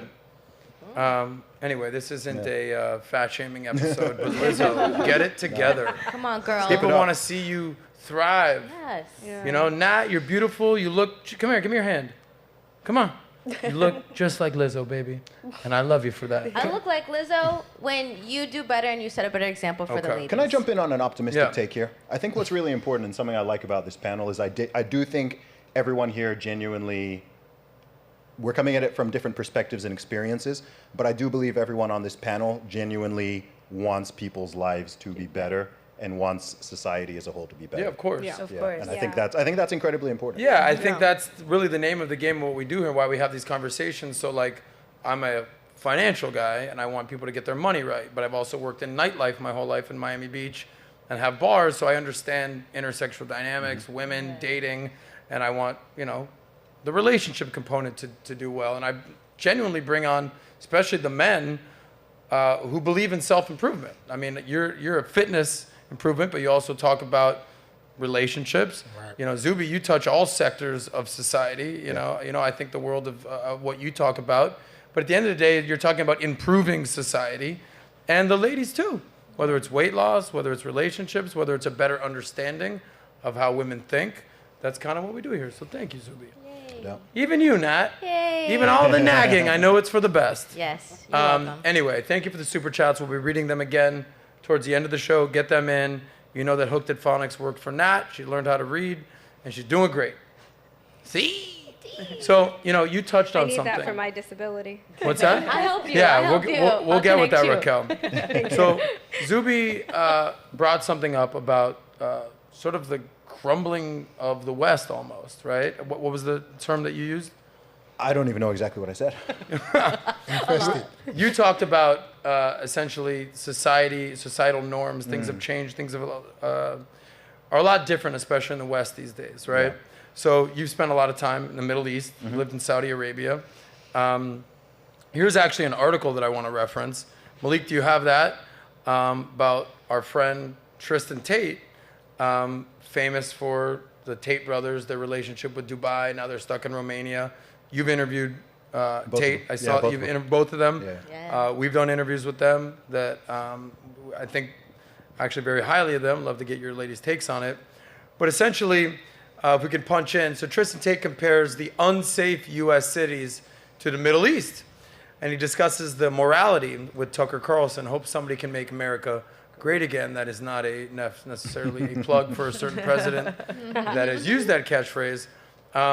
But if you can punch in and scroll down a little bit, I can't even look at it here. Sort of the cornerstones of this is that the dream of the West is dying, and the Middle East is better than the U.S., specifically Dubai. So scroll down, my friend. So actually, if you go up just a little bit, and I'll tell you, okay, so the Middle East is where the future lies, and the United States has become too lawless and crime-ridden, okay? So obviously, he's been taken by custody by Romanian suspicion of rape, trafficking, of which I believe, me personally, that it's all a sham by the Romanian government. Scroll down, sir.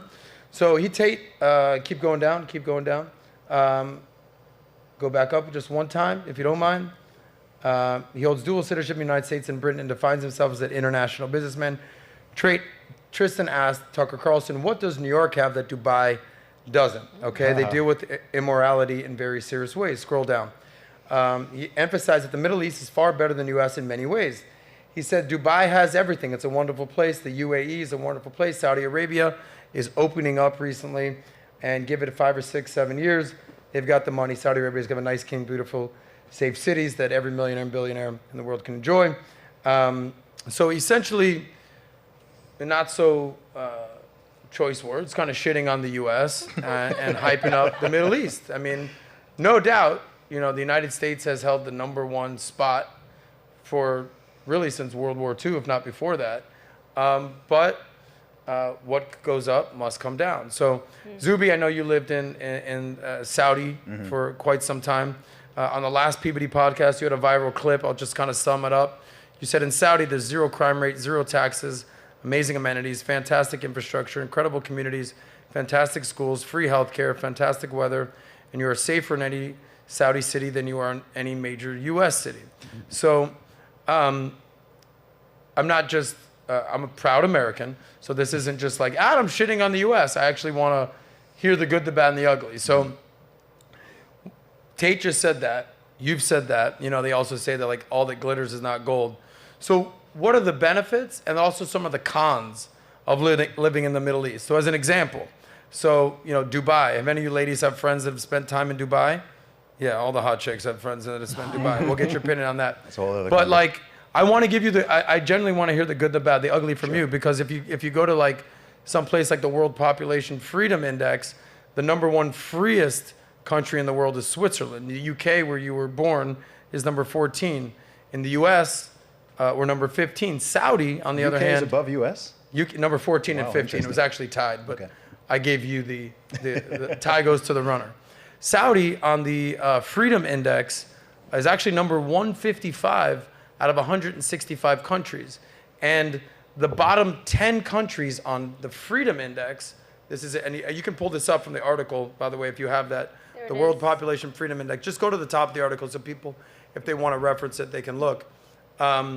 Saudi is number 155 out of 165, like I mentioned, but the bottom 10 are 5 Middle Eastern countries and 5 North African countries. So you hear all this great stuff about what's going on in the Middle East, but then you kind of cross-reference it with the freedom stuff, you know, freedom of expression, economic freedom, individuality, religion, what have you.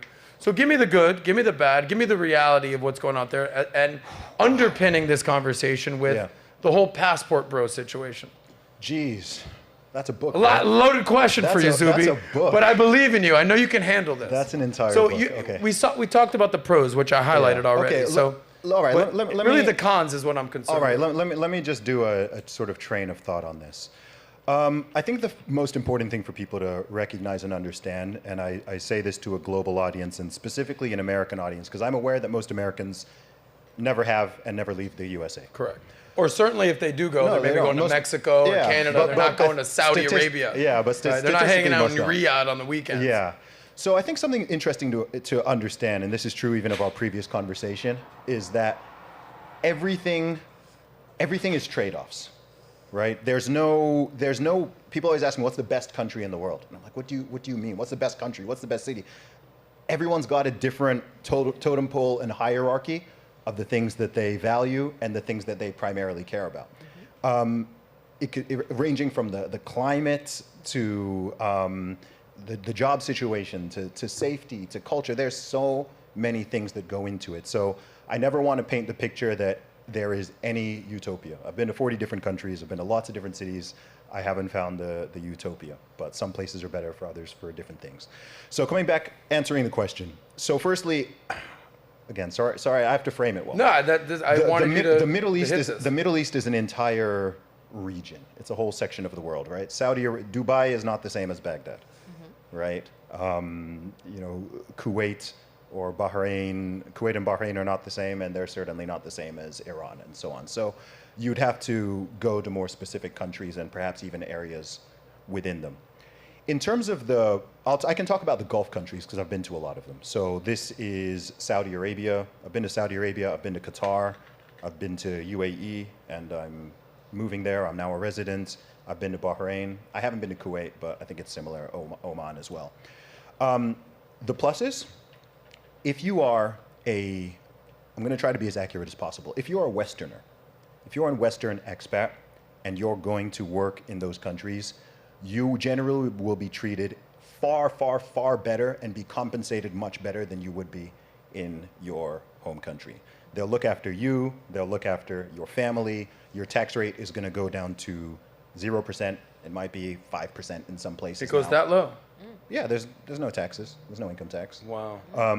So your taxes, your taxes coming way down, they'll take care of your health care, they may even pay for your children's education all the way up to college, so on and so forth.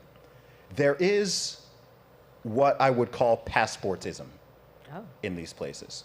So everything from your pay to how you can be treated in certain things can differ. If you're a British citizen or you're an American citizen, you're not going to be coming in on the same equal footing as someone from Sri Lanka or Pakistan. Will you be higher? Yes, you'll be higher. Gotcha. Right? And there isn't, you have to remember with all these countries, the entire framework is different. These are Islamic-based countries. So there's not this whole concept of separation between church and state. And you have to understand. A lot of it is Sharia law? To understand, no, it's not hard Sharia law either. But to understand these countries, you have to understand that the highest thing, if you were to think of at least in theory, what is the highest value and aspiration in the USA? That's a question. The highest value and highest aspiration? Yeah, what's the thing that the US always talks about and aims to be the #1 at? Oh, GDP? No, I was going to, liberty. Freedom. Oh, freedom. Gotcha. Right? I'm thinking about the money. Freedom. GDP. I was gonna say money. Yeah. So if you, I mean, that's actually interesting, right? It's all about the money. It's all about the money now, yeah. But freedom is like the top aspirational value. That's the American dream. It's freedom, freedom, liberty, freedom, right? You have to understand with these nations and many others. This goes for China. This goes for many African countries and so on. Freedom/liberty is not the top value in every country and society. Right? So if you're looking at South, why is that, by the way? Well, one would have to make the argument, why should it be? Maybe they've never had it, so they don't know any better. I mean, I don't think it's a simple question. I mean, okay, look at the last few years that we lived through. And you know my thoughts on the whole scandemic situation, right? But we learned that actually most people value the feeling of safety more than they value freedom. Even in all these so-called Western democracies, how did they treat their citizens? Ooh, there's a little virus going out there. What happened to all your freedoms? What happened to all your liberties? What happened to all your rights? Right? So taken away under the guise of safety, right? So for example, if you think of, so someone would have to make an argument, and by the way, like I actually naturally lean more libertarian, but the idea that liberty is the highest value that a nation or a society or a culture should aim for is very much up for debate. That's not a given. I think if you live in the USA or you were born in the UK, it's almost assumed, oh yeah, of course, that's the #1 thing. Well, we all still, stood and did the Pledge of Allegiance and sang the song, think of all Land of the Free, Home of the Brave. America, baby. Look at it. Think of all these conversations we're even having. Right. What are the downstream consequences, right? So there's places where they're like, okay, our top value might be safety, right? We want everyone to be safe. We want low crime. We don't want druggies all over the street. We want another top value might be adherence to a certain religion or faith, and everything is downstream of that. Another place could be like, hey, we want to make the most family-friendly environment, city, nation, whatever it is. So every country has a different sort of hierarchy of these values. So that's why when you're looking at something like a freedom index, in my view, it's going to paint a distorted picture. Because this is assuming that the top value, they might be looking at, how tolerant are they of homosexuality and cannabis, right? Like this could be, can I eat bacon there? Can I drink beer? Like, look, who you are, depending on who you are, depending on your proclivities, the things that are important to you, there's going to be different places for different people. This is why, even in the USA, you have 50 states. What's happening? Why are people moving from New York to Florida? Why are people moving out of California and going to Utah, going to Texas and so on? It's like, wait, hey. For more freedom, probably. Yeah. Well, yeah. People are voting with their feet. Yeah, exactly. And so this is true globally. So I'm not here to say like, hey, everyone go move to the Middle East. Everyone come to Dubai. Everyone go move to Saudi Arabia or something. There's plenty of people who it utterly does not make sense for them. It's not the best place, but there are many people who, hey, maybe Doha would be good for you. Maybe Oman might make sense for you. Depending on who you are, depending on your family situation, depending on what job you have. There's so many factors that go into it all. So we've talked about some of the pluses, and I think we've also touched on some of the negatives here. What were just those? as answering the question. So if the things that are massively important to you, or you massively value, I don't know. Again, it depends on the country. I have a question for you. Go ahead. You know, Let him moving to finish Dubai. let him finish the cons. This is what he'll answer this Yeah, here. sure. But moving to Dubai, what do you value there that you're moving there versus maybe another place that you've experienced traveling so much? Sure. Okay. Honest answer. It will save me millions of dollars over the course of time, millions of pounds in taxes that I'd otherwise be having extorted from me from the government. It is extraordinarily safe. So you actually have, look, here's a question. Are you free if you don't have a basic level of safety? Are you free in San Francisco? Are you free if you can't wear, I have something I've coined called the Rolex test. And I think if you're in a city where you're not comfortable wearing a Rolex or another nice watch out on about on the street, and you don't even have that freedom because someone's going to come and jack you, how free are you? Right? If I can walk around, if I can leave whatever, and I don't need to be constantly thinking about basic safety, then there's a level of freedom there. There's a level of freedom in not having 30, 40% of your money being extorted out of you every year by the government. Fantastic facilities, infrastructure, great place to raise future children. All of these things are very attractive, very easy to set up a business and run it out of there. In terms of the things that are the downsides, for me personally, a lot of it doesn't affect me. I don't drink alcohol anyway. Yeah. I don't do drugs. I don't smoke weed. I'm pretty conservative in how I even operate. There's nothing I can do in Miami that I want to do that I can't do in Dubai. Fair enough. Right? Now, when it comes to your businesses, is most of your businesses coming out of the U.S.? Very global. Okay. Very global. So just to kind of, I see what you're saying, that it's a spectrum, right? Yeah. And it depends on what you value. Absolutely. Like if you ask any mother in any country, what's your number one concern for your child, that would be safety. Yeah, it's not going to be no freedom. doubt. It's not going to be freedom. It's not necessarily freedom. But, so on one end of the spectrum, it's almost like freedom to do whatever the hell you want, right? And on the other end of the spectrum is, don't fucking kill me, okay? So in America, we were founded on what? Rugged individualism. Do what the hell ever you want to do. Like, go west, young man. So you use San Francisco as an example, okay? Or if you ever go to Portland, or if you go to Seattle, it's an absolute shit show. It's terrible. Literally. But, this is where Silicon Valley is. This is where Nike was founded. The economic output is insane out there. But if you go, this is my opinion, I don't know. But if you go to certain countries in the Middle East, like, you don't even have the freedom to say what you want to say, do what you want to do, drink what you want to drink. So a lot of people will be like, I guess I'm safe if I shut the fuck up and do what they say. By the way, so there is that nuance. Dude, in the UK, you're not free to say whatever you want to say. In Australia, you're not free to say what you want to say. In Canada, in Ireland, in these countries, apart from the USA is the only of these countries that has freedom of speech properly enshrined. Yeah. In the UK, in Australia, and Canada, you can be arrested. I know people who have been arrested for things they've said in the real world or online. There's comedians being arrested for telling jokes, right? So maybe I they think just weren't that funny. So I think I think there's a little bit of a facade here, And look, I think the whole thing is extremely complicated. There was something that you brought up. There was a point you were making, and I wanted to jump. Oh, I know the point. The liberty in the USA, the liberty and freedom, for that to operate optimally, you need to have substructures and foundational pillars that coincide with them. Not at the state level and the governmental level.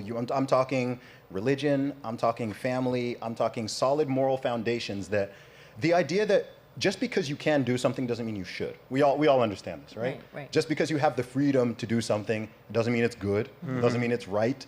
It doesn't mean it's moral. It doesn't mean it's pro-social and it's generally good for yourself or your nation and so on. We all understand this.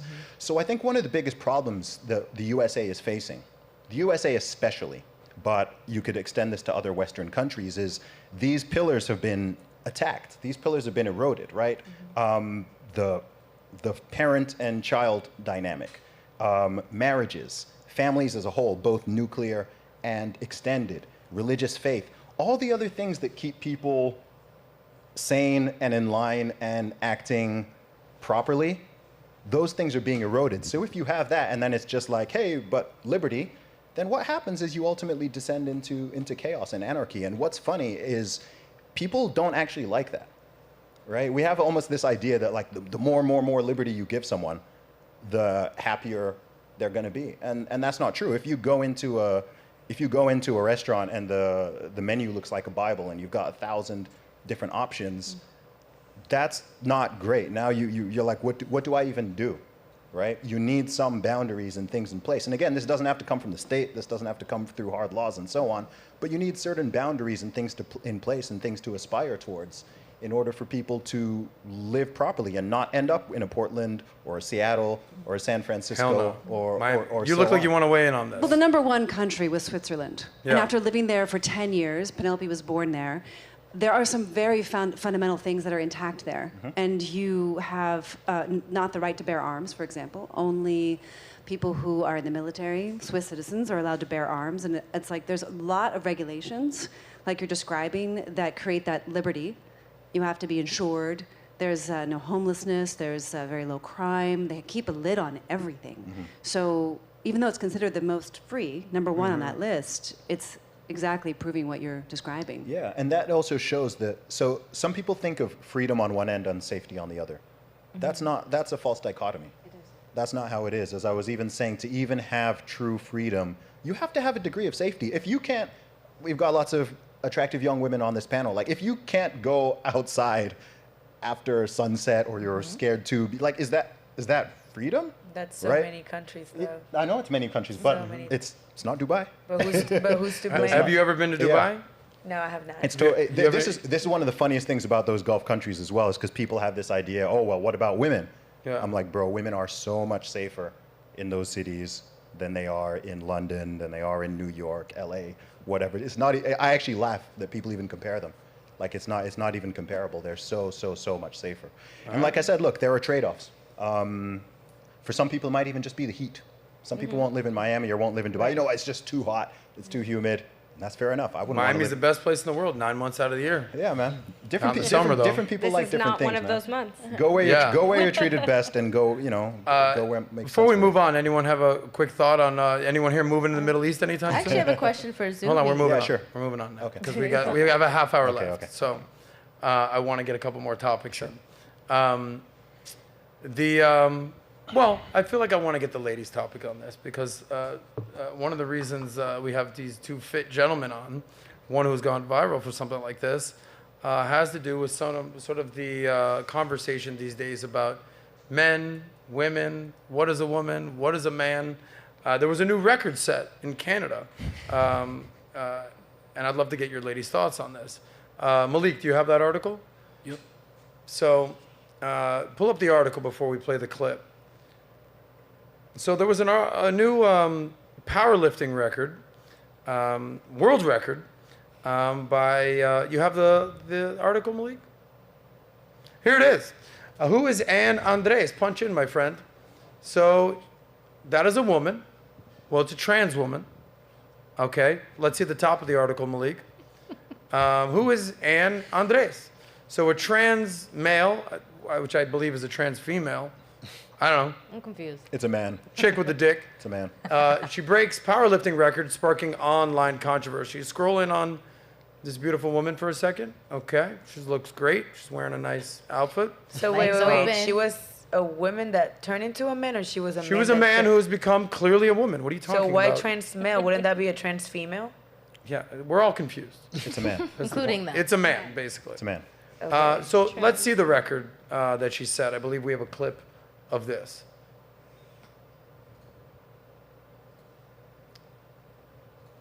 This is, she's competing in the women's division, just to be clear. Women's division. She was born a man.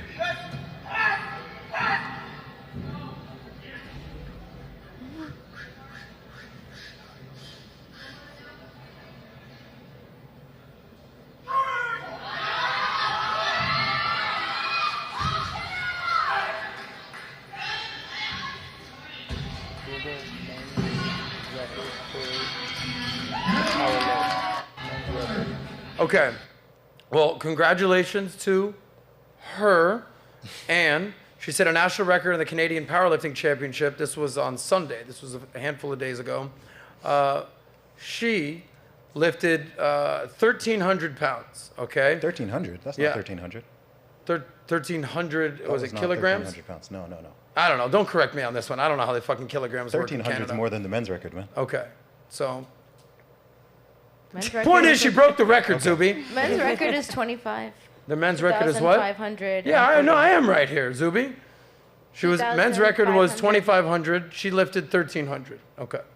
I was right. I stand corrected, sir. So it's pounds? Well, Pounds. they use kilograms for powerlifting. Correct. 1,300. Do you know how much that is? 2.2. Okay.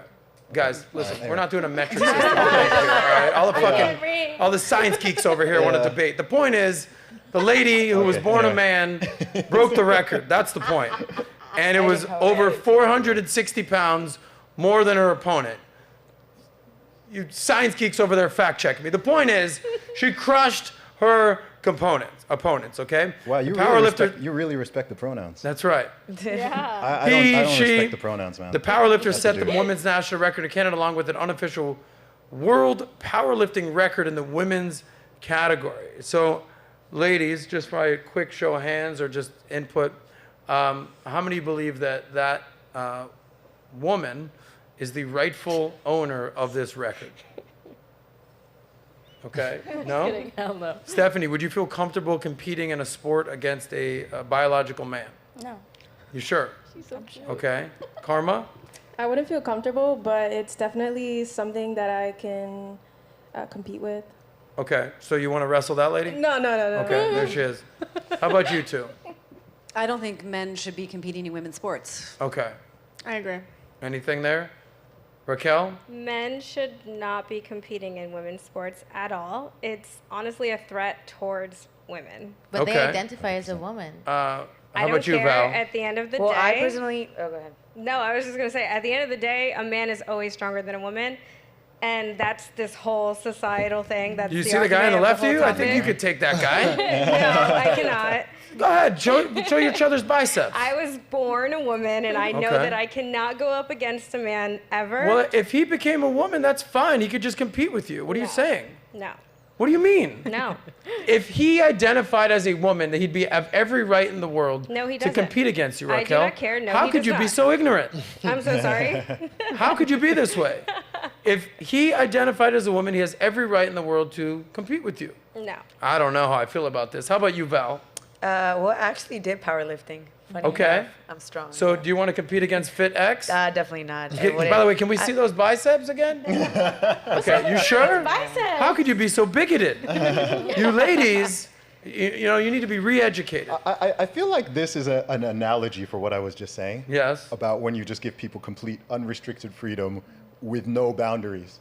Yeah. Right? Well- We've literally been debating for the past decade if a man can magically turn into a woman. Yes. When everybody knows the answer is no, and we're Well- still having these goofy situations. I going on. actually saw this viral post from a man saying that it was like something about if you're in an island and there's like 50 females and 50 males, in 100 years you'll find bones of 50 males and 50 females. If you were to find 50 males and 50 trans females in an island, you would find in 100 years 100 skeletons of males. And no babies made.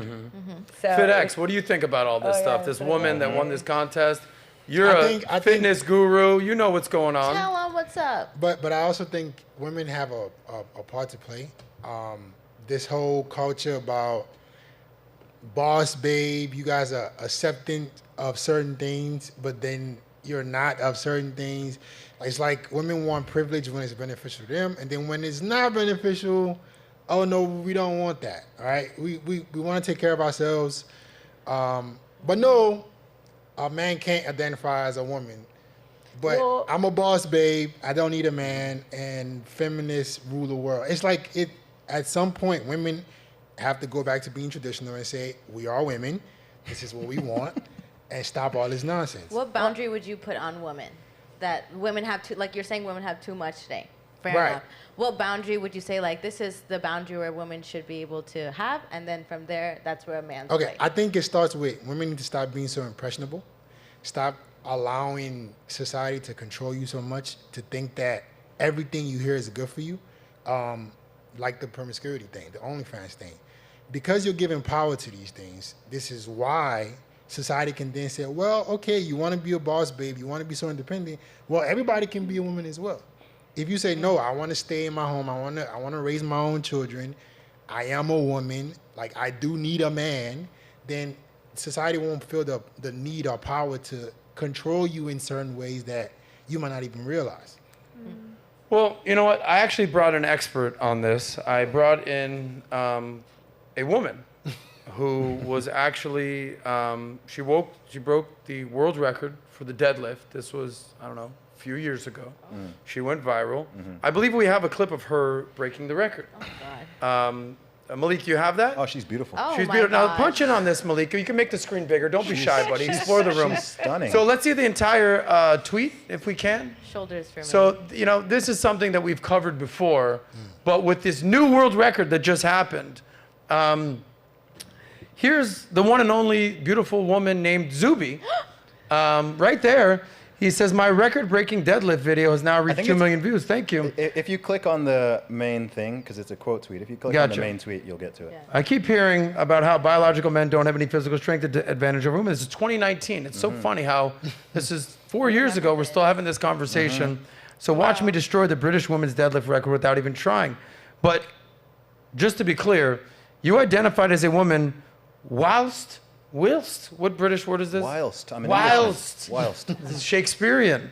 Lifting the weight, don't be a bigot. Just like you were trying to be a bigot, saying that he couldn't be a woman. Raquel. Pronouns. So, pronouns. So if we could play the clip of the lovely woman, Zuby, who identified as a woman. How soon whilst doing this lift, did you identify as a woman? Yeah, so I'm gender fluid. Okay. So when I lift weights and want to break records, in that moment, I feel more in my female energy. Got it. I So actually just know exactly how you feel. right before. I identify as like an ATM machine. Yeah. I mean, a cash bag. I mean, whatever you want to call Why it, not? a credit card, a black card. I identify as all of those things Respect. as well. I like that. When the fluidity works for me. Yes. Of course. And then sometimes when the guy runs out of money, you identify as an exit sign. Precisely. I get it, no doubt. So let's watch Zuby, yeah, who when you played the identified as a deadlift. woman, It was a good lift. break the world's record. This is prior to the new Canadian record. Yeah, this was Go ahead, Malik. the breaking the British record to be This was breaking the precise. British record. British, Malik. British women's record, yeah. Zubiana. It wasn't very hard. Look at her go, guys. All right. Clean. Go, girl. Great job. Thank you. So when Still proud of it. obviously this conversation has a lot of sarcasm attached to it. But for you ladies, I don't think this is a joke because not for me. you're losing. Yeah. You're losing to men. Yeah. know. How does this make you feel, Raquel? I think men are just trying to take over everything. You know, that's just my opinion. And that's cool too. I mean, whatever, do what you got to do. Well, not but just men. It's not not cool, like actually. I don't even Fit know why I X or said that. Zuby could That was like actually a walk nervous in the talk, room. like, oh, that's cool. They have to Wow. identify as a woman. So is it that fake women are trying to take over or that men are trying to take over? That's Everyone's really trying to complex. Like that's a Is it? really yeah, that's super complex because we're talking about men that believe that they're women, and then we're talking about men that like are like I'm a man, you know? And they don't really intertwine. Maybe they do, but they don't really intertwine necessarily. Can I Like- jump in here? Yeah, go Yeah. ahead, Zuby, since you're the Because- world record holder Yeah. for the women. Women are way too nice in this conversation, and this is why this is happening. Yeah.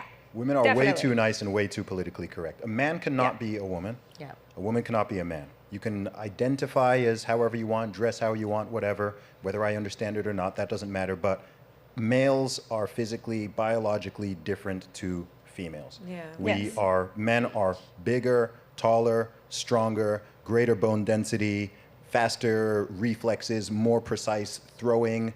Male and female sports divisions have been separated For a since before reason. people knew what science was. There are reasons for this. Everyone recognizes it. Everyone knows it. And too many people are playing this game of, this is why I don't respect the pronouns, by the way. I will say he, that was a man who lifted that weight. Because once you start saying she, her, now you're giving them the platform to be like, oh, well, you know, you're saying she, so it's a woman or whatever. The whole thing is absurd. Like, I think it's insane that I did that 4.5 years ago to make a point, and fast forward 4 years later, this conversation is still raging on in swimming and powerlifting. I think it's even stronger insane. than it was 4 years ago. You've got men now winning female beauty pageants. Yeah. I know. This is so disrespectful. That was in the Netherlands, I believe. It happened in the U.S. It happened in the Netherlands. It's so you want to know? It happened in the U.S. Dude, we hear a lot about misogyny. Yeah. This is the real misogyny. The idea that you can just wear womanhood as a costume, or that a guy can just, Dylan Mulvaney or any of these people can just throw on some makeup and throw on a, hey, I'm a girl. It's like, I think it's so disrespectful to women. I think it's genuine misogyny because you're actually basically saying that they don't really exist. I agree They're with not you. a distinct category. And I'll tell you why. And I really want to get the ladies to actually say how you feel on this. Yeah. Because I agree. Us men, we're like, yeah, it's kind of fucking weird. And obviously, men are a little bit more willing to basically push the boundaries and like. So if we were in a men's contest and some woman won and it was all men, whatever, we would be like, what the fuck's happening right now? Well, it wouldn't happen. It wouldn't happen. True. It's a one-way problem. But I also say the same thing about. Yeah, there she is. His name is Brian as well. His name is Brian. See, these women stood there smiling. He's not even Like pretty. if we, what's What are they that? gonna do? He's not even pretty. Cause what? He's not even pretty. How dare you say that? Lizzo looks great there. It's like South Park, man. How's So- this real? See, I want to say I this. want to get the ladies' thoughts on this and be real for a second here, because we've already done the legwork here. Finish it off. Well, I want to apply this exact same concept to the body positivity movement because they do the very similar things. They'll go out and put plus-size women on the front cover of Vogue and all of these magazines. You walk into Target and all you see is plus-size women. And they glorify that beauty and say, this is beautiful, this is true beauty. And I think it's so disgusting to tell all these other women who actually work so hard, who exercise so hard and they really try to be healthy, and then you tell those women that they're being unhealthy, that they're ugly because they're maybe smaller, because they're actually real health, and then you uplift the obese woman saying that you guys are healthy and you guys are beautiful. And to me, it's a very similar dynamic because you're brainwashing this generation of overweight women and you're telling them you are beautiful, you're amazing, when everyone knows it's not healthy, everyone knows it's not beautiful. And so, you know, they take the same concept and flip it on obese women, and it's very harmful. I think there's a lot of confusion. And I think that confusion is coming from the breakdown of the family unit. And I also think it's from eating hormones, iterating animal products. And I think it's actually influencing the microbiome. I think it's influencing the brain. And I think it's confusing people deeply. And I think it's a problem that we're not addressing. It's altering our genes from genetically modified food organisms. There's a whole, I believe, there's a whole concept of not wanting to procreate so as to feed an agenda. And I think that it's a plan that's rolling out. And unfortunately, it's trending. And unfortunately, there's adoption. And unfortunately, you know, we've got to speak up about it. And I think that mothers need to speak up about it regarding their children in schools. Oh, yeah. I don't know any trans person, and I work with a lot of people, who have come to me who said, I am so glad I took those hormones 15 years ago when I decided to transition. Not one. You don't hear about it in the media either. They are regretting they took those hormones because their health is destroyed for the rest of their lives. Respect to you. We'll leave it right there. So last story, guys. Thank you for your input, and thank you for actually being real. It's so funny how you were emphatic right there. You laid the law down, but when your beautiful daughter said, I'm going to do OnlyFans, you were like, well, I think maybe that you should reconsider. It's great. It's good to see the passion right here. Right, Stephanie? Can I say one thing? Yes. Can I say one thing on the trans matter? Sure. Just to say, because I actually have friends that are trans. Yeah. And I can say for a fact, I look at them, I love them. I will call them and identify them as whatever they want to be identified as, because I don't have a problem with that. If you tell me you want to be an ATM machine, okay, you'll be an ATM machine. Whatever you want to do, babe. But when it comes to competitions, then that's different, because when it comes into the like biological matter, then it's like if you want to be competing, I think you should have your own personal platform for that. Like, I think it should be separate. Because, yeah, you can identify as a woman, but when it comes to your strength or your whatever it is, like, yeah, you're going to have that male part. So, therefore, if you want to be competing and identifying as a woman, then you should have your own personal, like... Well, I'll say one thing to that, and then we'll get to the last topic. The two things that I have a problem with are anything to do with children. Anything to do with children. When you have 6-year-olds, 8-year-olds, 10-year-olds, 12-year-olds making life-altering decisions, hormone blockers, puberty blockers, cutting things off, moving things around. You got to be 16 to drive a car. You got to be 18 to vote. You can be 21 to drink, but you can be 12 and change your sex. It just mind-numbing to me. That's number one. And then number two is the competition thing. Like, I played college football. I know you were an athlete at some point. I mean, this guy's a beast over here. Same. Like, I would beat the shit out of you women in the most respectful way. You put me on a football field, basketball court, like, you don't have a chance. No. You go deadlifting, powerlifting against these guys, like, it wouldn't be elbow fair. now, right in the... So the point is, I don't think it's fair. It is now, fair. to your point about the friends and identifying as I this... have friends too. Okay, that's cool. I will that's say not- this, that's not what we're I'll talking say about. this, and we'll leave it here. There's a difference between the truth and I'm living my truth. That's fine. Live your truth. Live what you want to be, a kangaroo, you want to be an ATM machine, you want to be a dinosaur. And you that's can't, cool. And you can't But force people to entertain that either. That's true. If you want to identify as whatever you want, you can feel and do whatever you want, but you can't force me and everyone else to. Because your thing might address you be as the different ATM. day by day, week by week, year by year. Now I got to comply with all that. We'll leave it there. Last thing. There's this thing. Let's pull up this tweet about bromances. Would you, Malik? Okay. So we got to wrap up here in the next 10 minutes, guys. So I want to get you guys talking about this. So there's this concept on bromances. I love what you had to say about sort of the brainwashing and social norms, and they want to make people feel a certain way and not a certain way. I want to get your thoughts on this because there's a lot of men watching. Pull up this tweet, would you, Malik? So here's a tweet. It's the last one I sent you. I believe it was Tristan Tate that did it. Here we go. Punch in. So scroll down a little bit. So we can read the article, then we'll work our way back up. So straight men in bromances kiss, cuddle, and stand around naked together. Okay?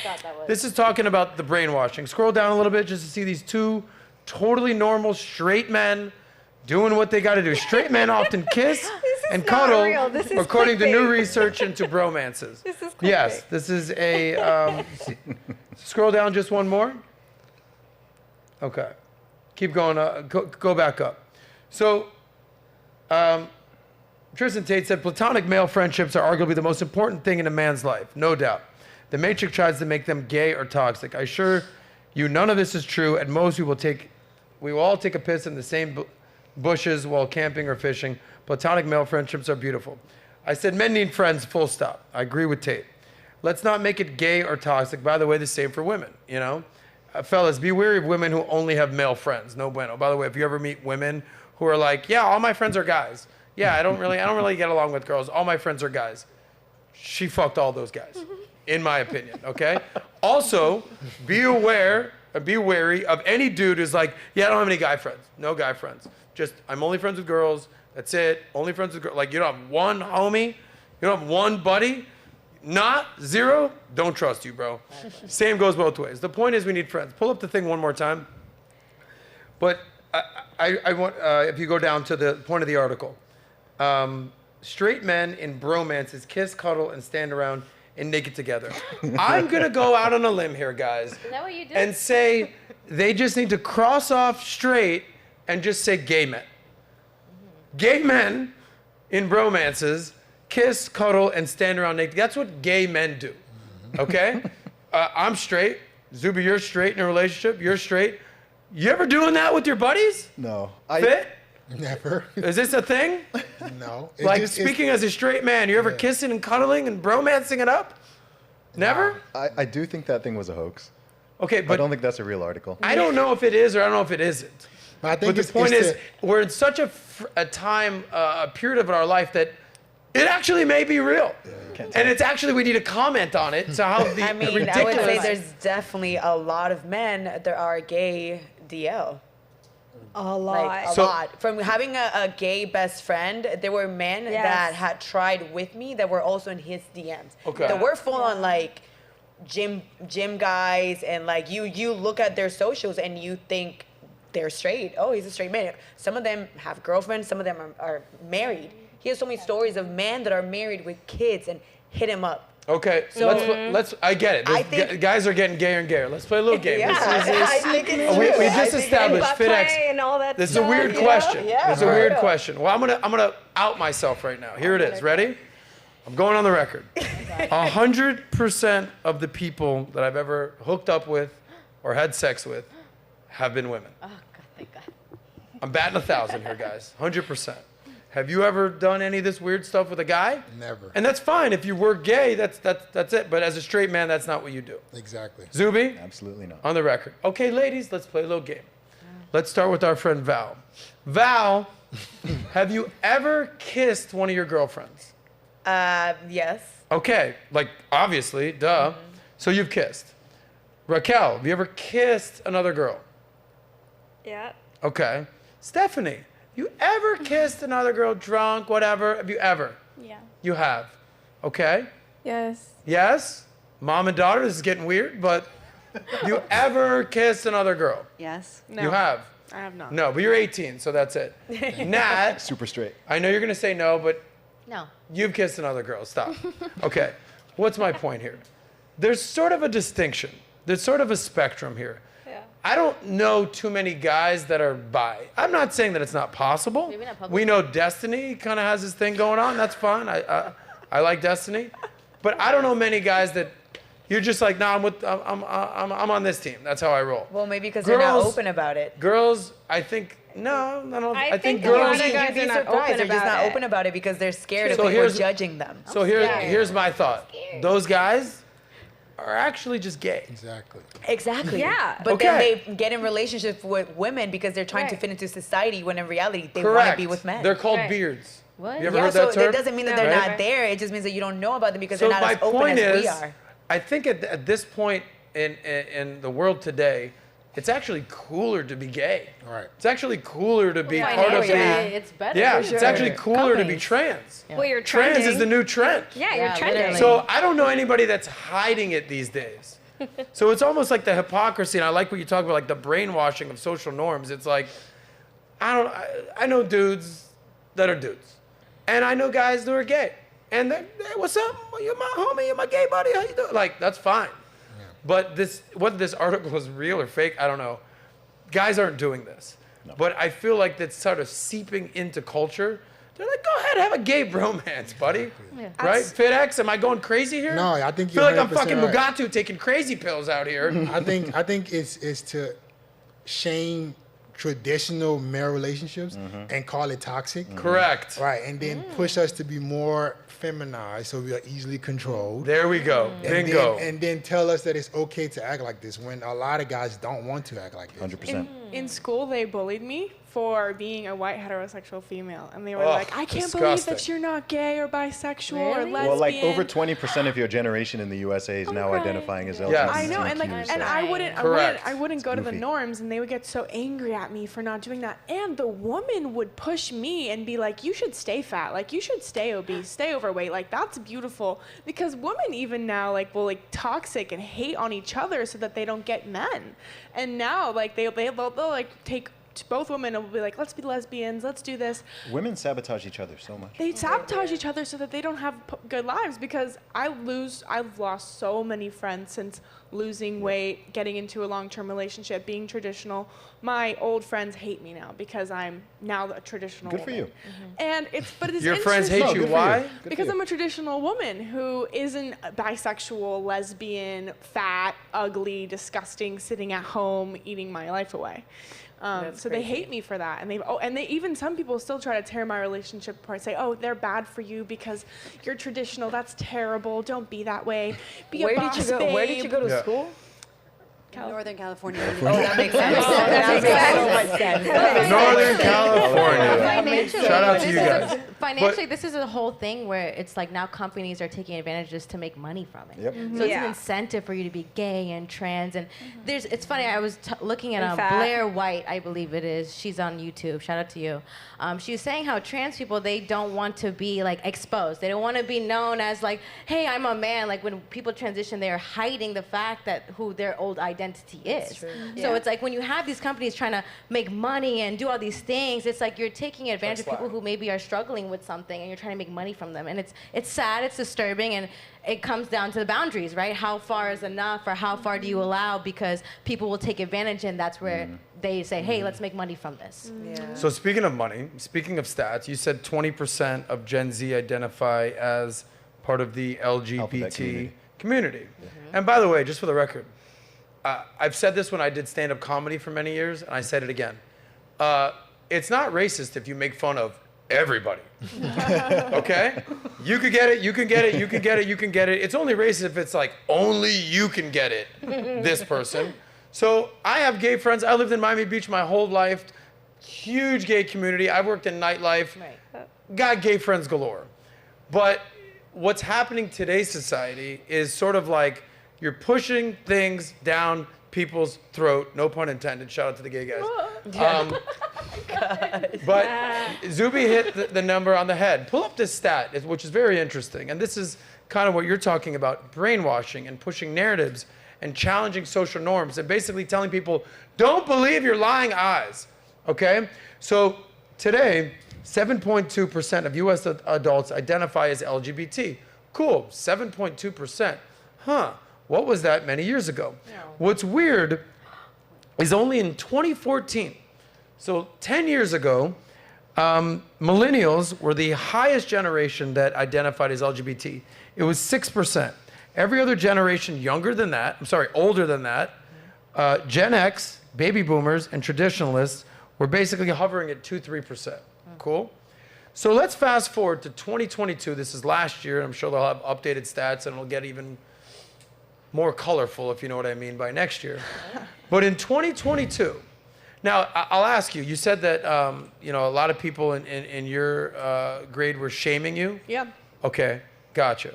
So who do you think is more comfortable being gay or basically expressing their beliefs, right? Meaning an 80-year-old man or an 18-year-old girl or an 18-year-old boy? Who's more comfortable saying what they feel? An 80-year-old man. What is it? 80-year-old man. Why an 80-year-old man? Because he's lived his life, especially if he's lived his life gay. He knows more than if an you've met 18-year-old. any 80-year-old person, they're just gonna say what the fuck they gotta say. That's it. I've been living this life, I don't give a shit if you think I'm racist, if you think I'm sexist, I'm 80. Oh, but today, I don't give a anyways. shit what you have to say, right? Do we all agree on this? Yeah. Yes. Okay, they don't care. They're like, dude, I'll be dead in a couple years. Yeah. Let it rip, buddy. So what's interesting about this stat, if you can pull this back up, 1.7% of traditionalists born before 1946, okay, so they're well into their 80s at this point, 1.7% identify as being part of the LGBTQ community. Okay, cool. The generation after that is baby boomers, which are basically a lot of our parents, or even grandparents for that matter, depending on your age. 2.7%. Not a huge number, not a huge increase. The generation after that, Gen X, which I don't know if anybody, you might be a Gen Xer, right? That's right, looking hot. 3.3%, so nothing crazy. So the people who are basically 45 plus, it's sort of, 1, 2, 3% gay. Cool. What's weird though, when it gets to millennials and Gen Z, check out this stat. 11%, it skyrockets for millennials. Okay, so millennials, diverse, accepting, right? They're 11.2% thinking, all right, they are identifying. Here's where it gets weird, okay? The Gen Z community, they're basically saying, millennials, oh, you think you're gay? Well, hold my beer. Hold my skinny margarita here, okay? Because 19.7, almost 20%, which Zuby highlighted, identify as part of the LGBT community. So, do I respect gay people? Sure. Should gay people have equal rights? No doubt. I don't think anybody has a problem with gay people or anything these days. But what I do have a problem with is, how did it go that in 2014, it was a couple percentage of people identified, but by 2022 last year, 20% of the Gen Z identify as LGBT. Explain this to me. Somebody talk math to me. Go ahead, Raquel. I have an idea. So I think it's safe to say, I mean, there were computers, but I think it's safe to say that millennials more so got the computer, the internet, et cetera, et cetera. Social media. Social media. That's what I was gonna say. So now, you know, they will say there's no crime down the street, but now because somebody has a phone and they can record it, now that crime is documented. Yeah. So now we're seeing it more. So the same thing, I think, could potentially be with gay communities, LGBTQ, plus, whatever. Now people are like, well, I'm this, and I'm that, and this person's this, and I'm that person's that. So now everybody sees it, and they're like, well, I'm that too. And then now it's created this whole, like, this normalcy. Or could it be, like our friend Penelope had to say, she was shamed for just being a 18-year-old white woman in her country. Well, that's the thing too with kids. So They're now, clout chasers. if she said, listen, I'm actually 300 plus pounds, and I'm lesbian, and I'm actually thinking about going through a transition, I'm assuming you would have been showered with love in your community. Totally. There were people. Explain that.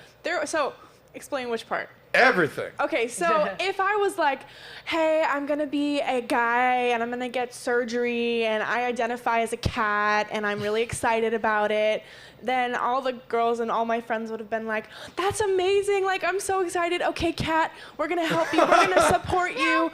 Go ahead, be a cat. If I was like, yeah, like, and when I was overweight and I ate junk food, the people online and my friends would be like, oh, it's fine, let's go get some pizza. Oh, it's fine, you can have the pizza, you can have the ice cream. Because if I said no, I had an eating disorder, which is wild to me, because I was 300 pounds. I looked disgusting, I swear I did. I lived in my dark room in bed, and they told me, oh, just eat more pizza, eat more ice cream. It's okay, you're a beautiful girl. I was literally dying, and no one cared. No one. My therapist didn't say anything either. They were like, oh, you're fine, you're gorgeous, you're amazing, you're an amazing person. That doesn't help the situation. Helene, you want to weigh in on your daughter's situation? Other people cared. You cared. I cared a lot. You cared, but my friends didn't care. They wanted me to be But the elephant in the room was that the doctor was trying to tiptoe around it. Your therapist had stopped talking about it. I mean, it was shocking, actually. Why do you think they did that? Because Such a there's a touchy psychological understanding in their field that by highlighting a problem, it emphasizes it in their ideology. Yeah.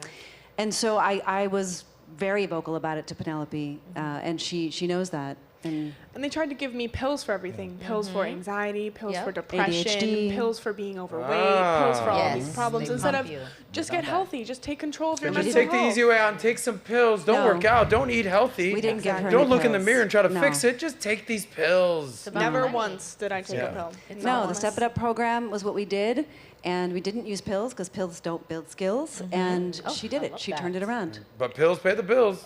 They Anyways. shouldn't, but they shouldn't. That's true. Anyway, did I force feed any of these answers to you ladies? Like, you can say whatever you want to say. Is there anyone here that has a different point of view? I'd love to hear it. Anyone? I'm not a lady. I have a point of view on this. Okay. I have points of view on lots of things. Well, in terms of what's going on here, obviously it's a number of factors. It's a social contagion. It has become trendy to claim you're part of the alphabet community. Something I saw that's actually interesting is, someone can fact check me on this, but apparently the percentage of people in each of those demographics who's actually having same-sex relationships, like in the true sense, has not changed across the board. So out of those 20% of people who are saying, hey, I'm part of the alphabet community, only the standard 2 to 4%, just like in all those other generations, is actually guys who are like getting with guys. So it's more of like a cloud chasing. Exactly. thing. It's cool to be It's cool to be trans. part of it. And It's now, cool and if to you be part think, That's what I was trying to say, but yeah. I'm a worst And if you think Yeah, with the, we're going to work on speaking English. and You got also, this, if Raquel. you think with the older generation, right, it used to just be LGB, Yeah. which is very clear what that means: lesbian, Yeah. gay, bisexual. Yes. Once you add the T and the Q and the I, A, Yes. P plus and whatever, it's just like anything. Oh, I just dyed my hair blue. You just now I'm a jumped the different, shark. right? I've dyed my hair blue, Nothing so now needs I'm to part make of the sense community. anymore. Oh, I said Yes. I'm non-binary 3 minutes ago. I'm a they, them. So now I'm part of the community. People are just like identifying into it. So their behaviors aren't even changing. They're just saying, hey, I'm Very part of this good thing. point. And they'll even be like, they'll be overweight and be like, I identify as skinny. So then they make people call them skinny. And No you're like, way. but that's denying the truth. That's Really? disturbing. Well, Right? listen, That's it's time to disturbing. wrap up. Listen, as an 80-year-old black man who's been in the media business, for 4 years ago, I've been doing this. But look, here's one of the great things I love about what we do here at Valuetainment and on SOSCAST is you're not going to see these types of conversations on mainstream media. They're going to bury this, and they're going to say, stay fat, it's fine. Lizzo's beautiful. Yeah. And just take this pill, because you highlighted that United States and New Zealand are the only countries in the world that allow direct big to pharma's consumer, allowed to advertise on consumer TV. prescription Oh, yeah. advertising. I remember So that. you got to think for yourself, and you got to cut through the clutter. And I get it. If you want to identify as a cat, cue Nat, Meow. boom, that's fine. But I don't care how many times she tells me she's a cat and poops in the litter box at my house. Enough's enough, Nat. You're not a cat, okay? Meow. Just like, if you're 300 pounds, you're not skinny. And just like the LGBT stats kind of showed that if you're not actually hooking up with a same-sex dude, it's like you're kind of doing it for clout. Yeah. It's weird. It's a weird conversation. So I appreciate everybody giving their opinion.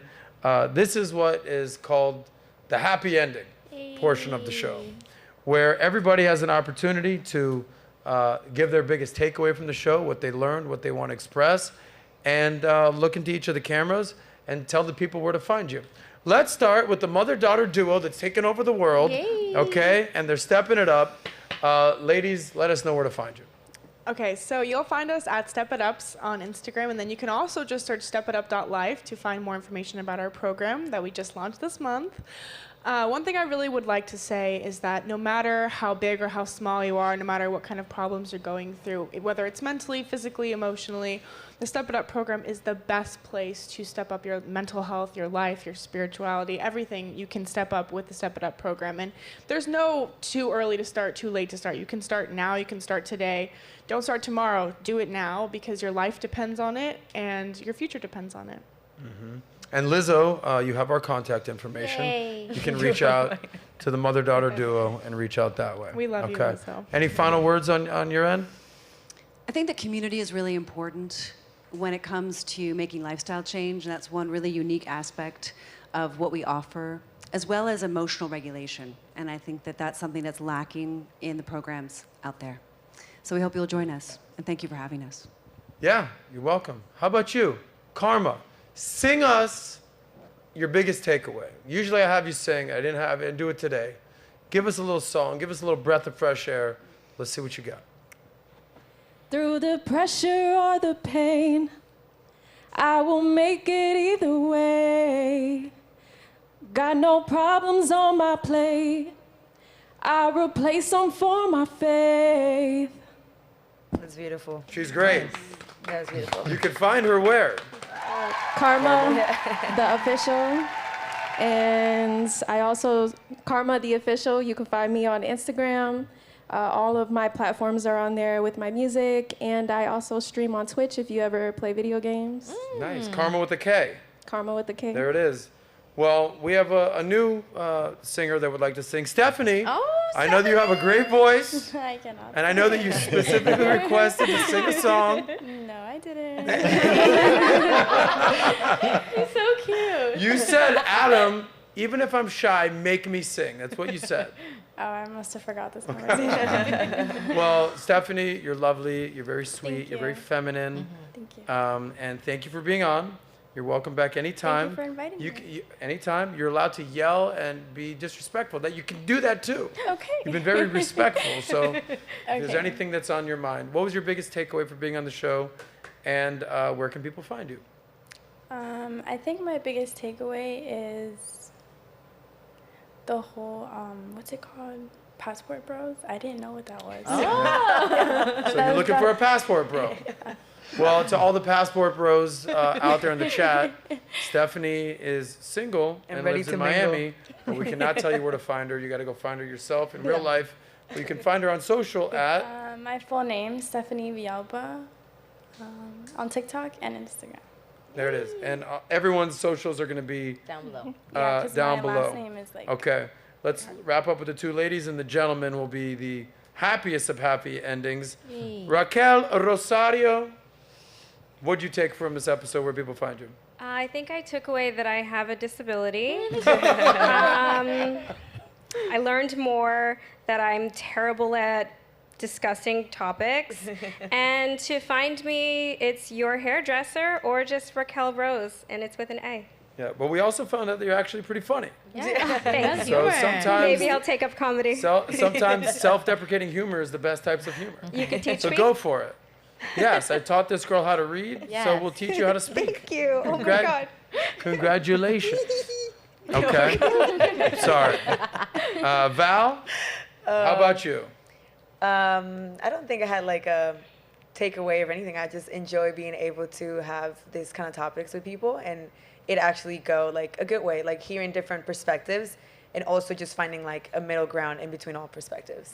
I don't know if that makes sense, but. We'll come to you last because I know you have some super chats. Oh, We're wait, still my, gonna read my handle. Oh shit, my Don't bad. forget about My my bad. handle. You can find me on Instagram, TikTok, and the spicy sites as Ballet Bragg. So. The spicy sites. You gotta get that plug in there. Okay. Fit X Fearless, pleasure to have you here. Thank you for coming in from Colombia. Appreciate it. Man. Appreciate You're an absolute physical specimen. Thank Don't you. hurt him out there, bro. What would you like the people to know? Where the people find you? You can find me on all platforms at FitXFearless. My biggest takeaway was I like the open-mindedness of the panel and understanding the ideology and the intention behind all this, the programming. I thought that was a good perspective. And what I want to say is everybody should have more responsibility, men and women, for whatever we want. Responsibility is everything. Mm-hmm. And by responsibility, you mean accountability? Everything. Like you should be accountable and responsible for your life, the problems, the good and the bad. And that's what will allow you to get what you want from the opposite sex in life. Nice. All right, cool, bro. Zuby, take us home. I will say one thing about Zuby. I always learn something Me too. when Zuby's on the panel. So thank you for always being willing to teach the folks out there. I appreciate it, man. I'll just give some words of encouragement, and I think this is based on our conversation, but I just want to encourage people to two things: to be honest, to tell the truth, and to be courageous. I think at the root of so many problems that we're having are just an unwillingness for people to do that. And I think that honesty has somehow been conflated these days with some type of cruelty or bigotry or being mean. And I think the truth is kind, right? I think if you deliver the truth and you are honest with people with tact, whether you agree, disagree, whatever perspective that you're coming from, then people appreciate that, and actually ultimately it's good for individuals. And where people can find me, I'm on all social media at Zuby Music, that is ZUBY Music. I'm on Twitter, which is now known as X, Instagram, YouTube, Facebook, all of them at Zuby Music. Now known as X, by the way. And that's your biggest platform, I want to say. Yeah, man. By the way, real quick, you sat down with Elon Musk. Yeah, I had him on my podcast not long ago. How was that? It was awesome, man. Yeah. He's a good guy. He's funny. Obviously, he's inspirational. He's fairly successful. He's done a few He's done things. okay. He's only the richest man in the world. He's done all right. Doing He's okay. done all right. But the truth will set you free, Zuby. Don't sugarcoat it. Yeah, but he's a real dude, man. Yeah. He's a real dude. What did you learn about him that you didn't know going in, or what would you say that people don't understand about Elon Musk that you full on realized after interviewing him? Okay. First immediate thing was he's taller and bigger than I thought he was. He's a big dude. But I think that he genuinely cares about and wants the best for humanity. And I don't think there are many of these like well-known super mega billionaires and tech giants who are genuinely pro-human. I have concerns with him, which I voiced about his whole Neuralink thing about, putting chips in people's brains. I've got massive concerns about that. But with everything else, I think he's genuinely operating from a perspective of how can I help make humanity better. And I think it's very good that the world's richest man is operating from that rather than some strange perspective of there's too many people on this planet. How can we bump off? It's good that he's a humanist. Yeah. Right. Well, I appreciate you being here, and I actually really enjoyed that interview that Thanks, you did man. with, that average successful guy, Elon Musk. No big deal. Little rocket man. All right, Nat. Yes. You got some super chats, and then we'll wrap up. Yes. Well, thank you all for tuning in today. Thank you for super chats. Quickly, I'm going to go through them. Thank you so much. We have our first super chat from Ram Seti. In 2013, gender dysphoria was removed from the DSM. This has catalyzed everything we see today, including the fad rise starting in 2014. Then we have Crypto Keeper. We never heard Adam's Hispanic accent this episode. Oh, unfortunate. Well, stay tuned. Lo siento, mi amigos, okay? Necesito hablar mucho, okay? Okay. Okay. All right, I love that. Then we have baddies on my balls again. Natty is such a baddie. Thank you so much. Natalia? Okay, I won't say it. Then we have Coach simping Jamba Juice out of a straw. Says, not good job maintaining frame, not letting Adam talk over you. Rock on. We do have a show to get through, though, but thank you. Then we have Lindell IDN. Women wanting to go traditional as if they weren't the ones contributing to the erosion is hilarious. Let me check for the last super chats. I think that is it. All right. Well, thank you all for super chats today. We appreciate you. Make sure you subscribe, do all that fun stuff. Happy ending. Thank you all for taking the time and spending time to have conversation. Quickly, my takeaway was kind of giving your perspective in different places why people value, and that's why they move to certain places. So I love that. I didn't even think about that. Well, cool. And thank you, Sos. Thanks, Nat. Great job and today. thank you guys for being on the panel, and thank you guys for watching at home, on the internet, on your social media devices, on whatever Neuralink Elon Musk put in your brain, whatever you got watching this show. We appreciate it. Please subscribe to Valuetainment and to the SOSCAST. We appreciate that. And Malik, can we get a camera on Malik yet? I feel so bad. Malik. But there he is. I told you Malik existed. I wasn't going to leave the show without Malik, but thank you guys for being here. We're doing this again every Tuesday and every Thursday. We'll be here Thursday again, 4 p.m. And shout out to the production team for doing what they do, for making all this happen. But most importantly, thanks to you guys at home. We'll see you guys on Thursday. We're out. It's the SOSCAST, baby.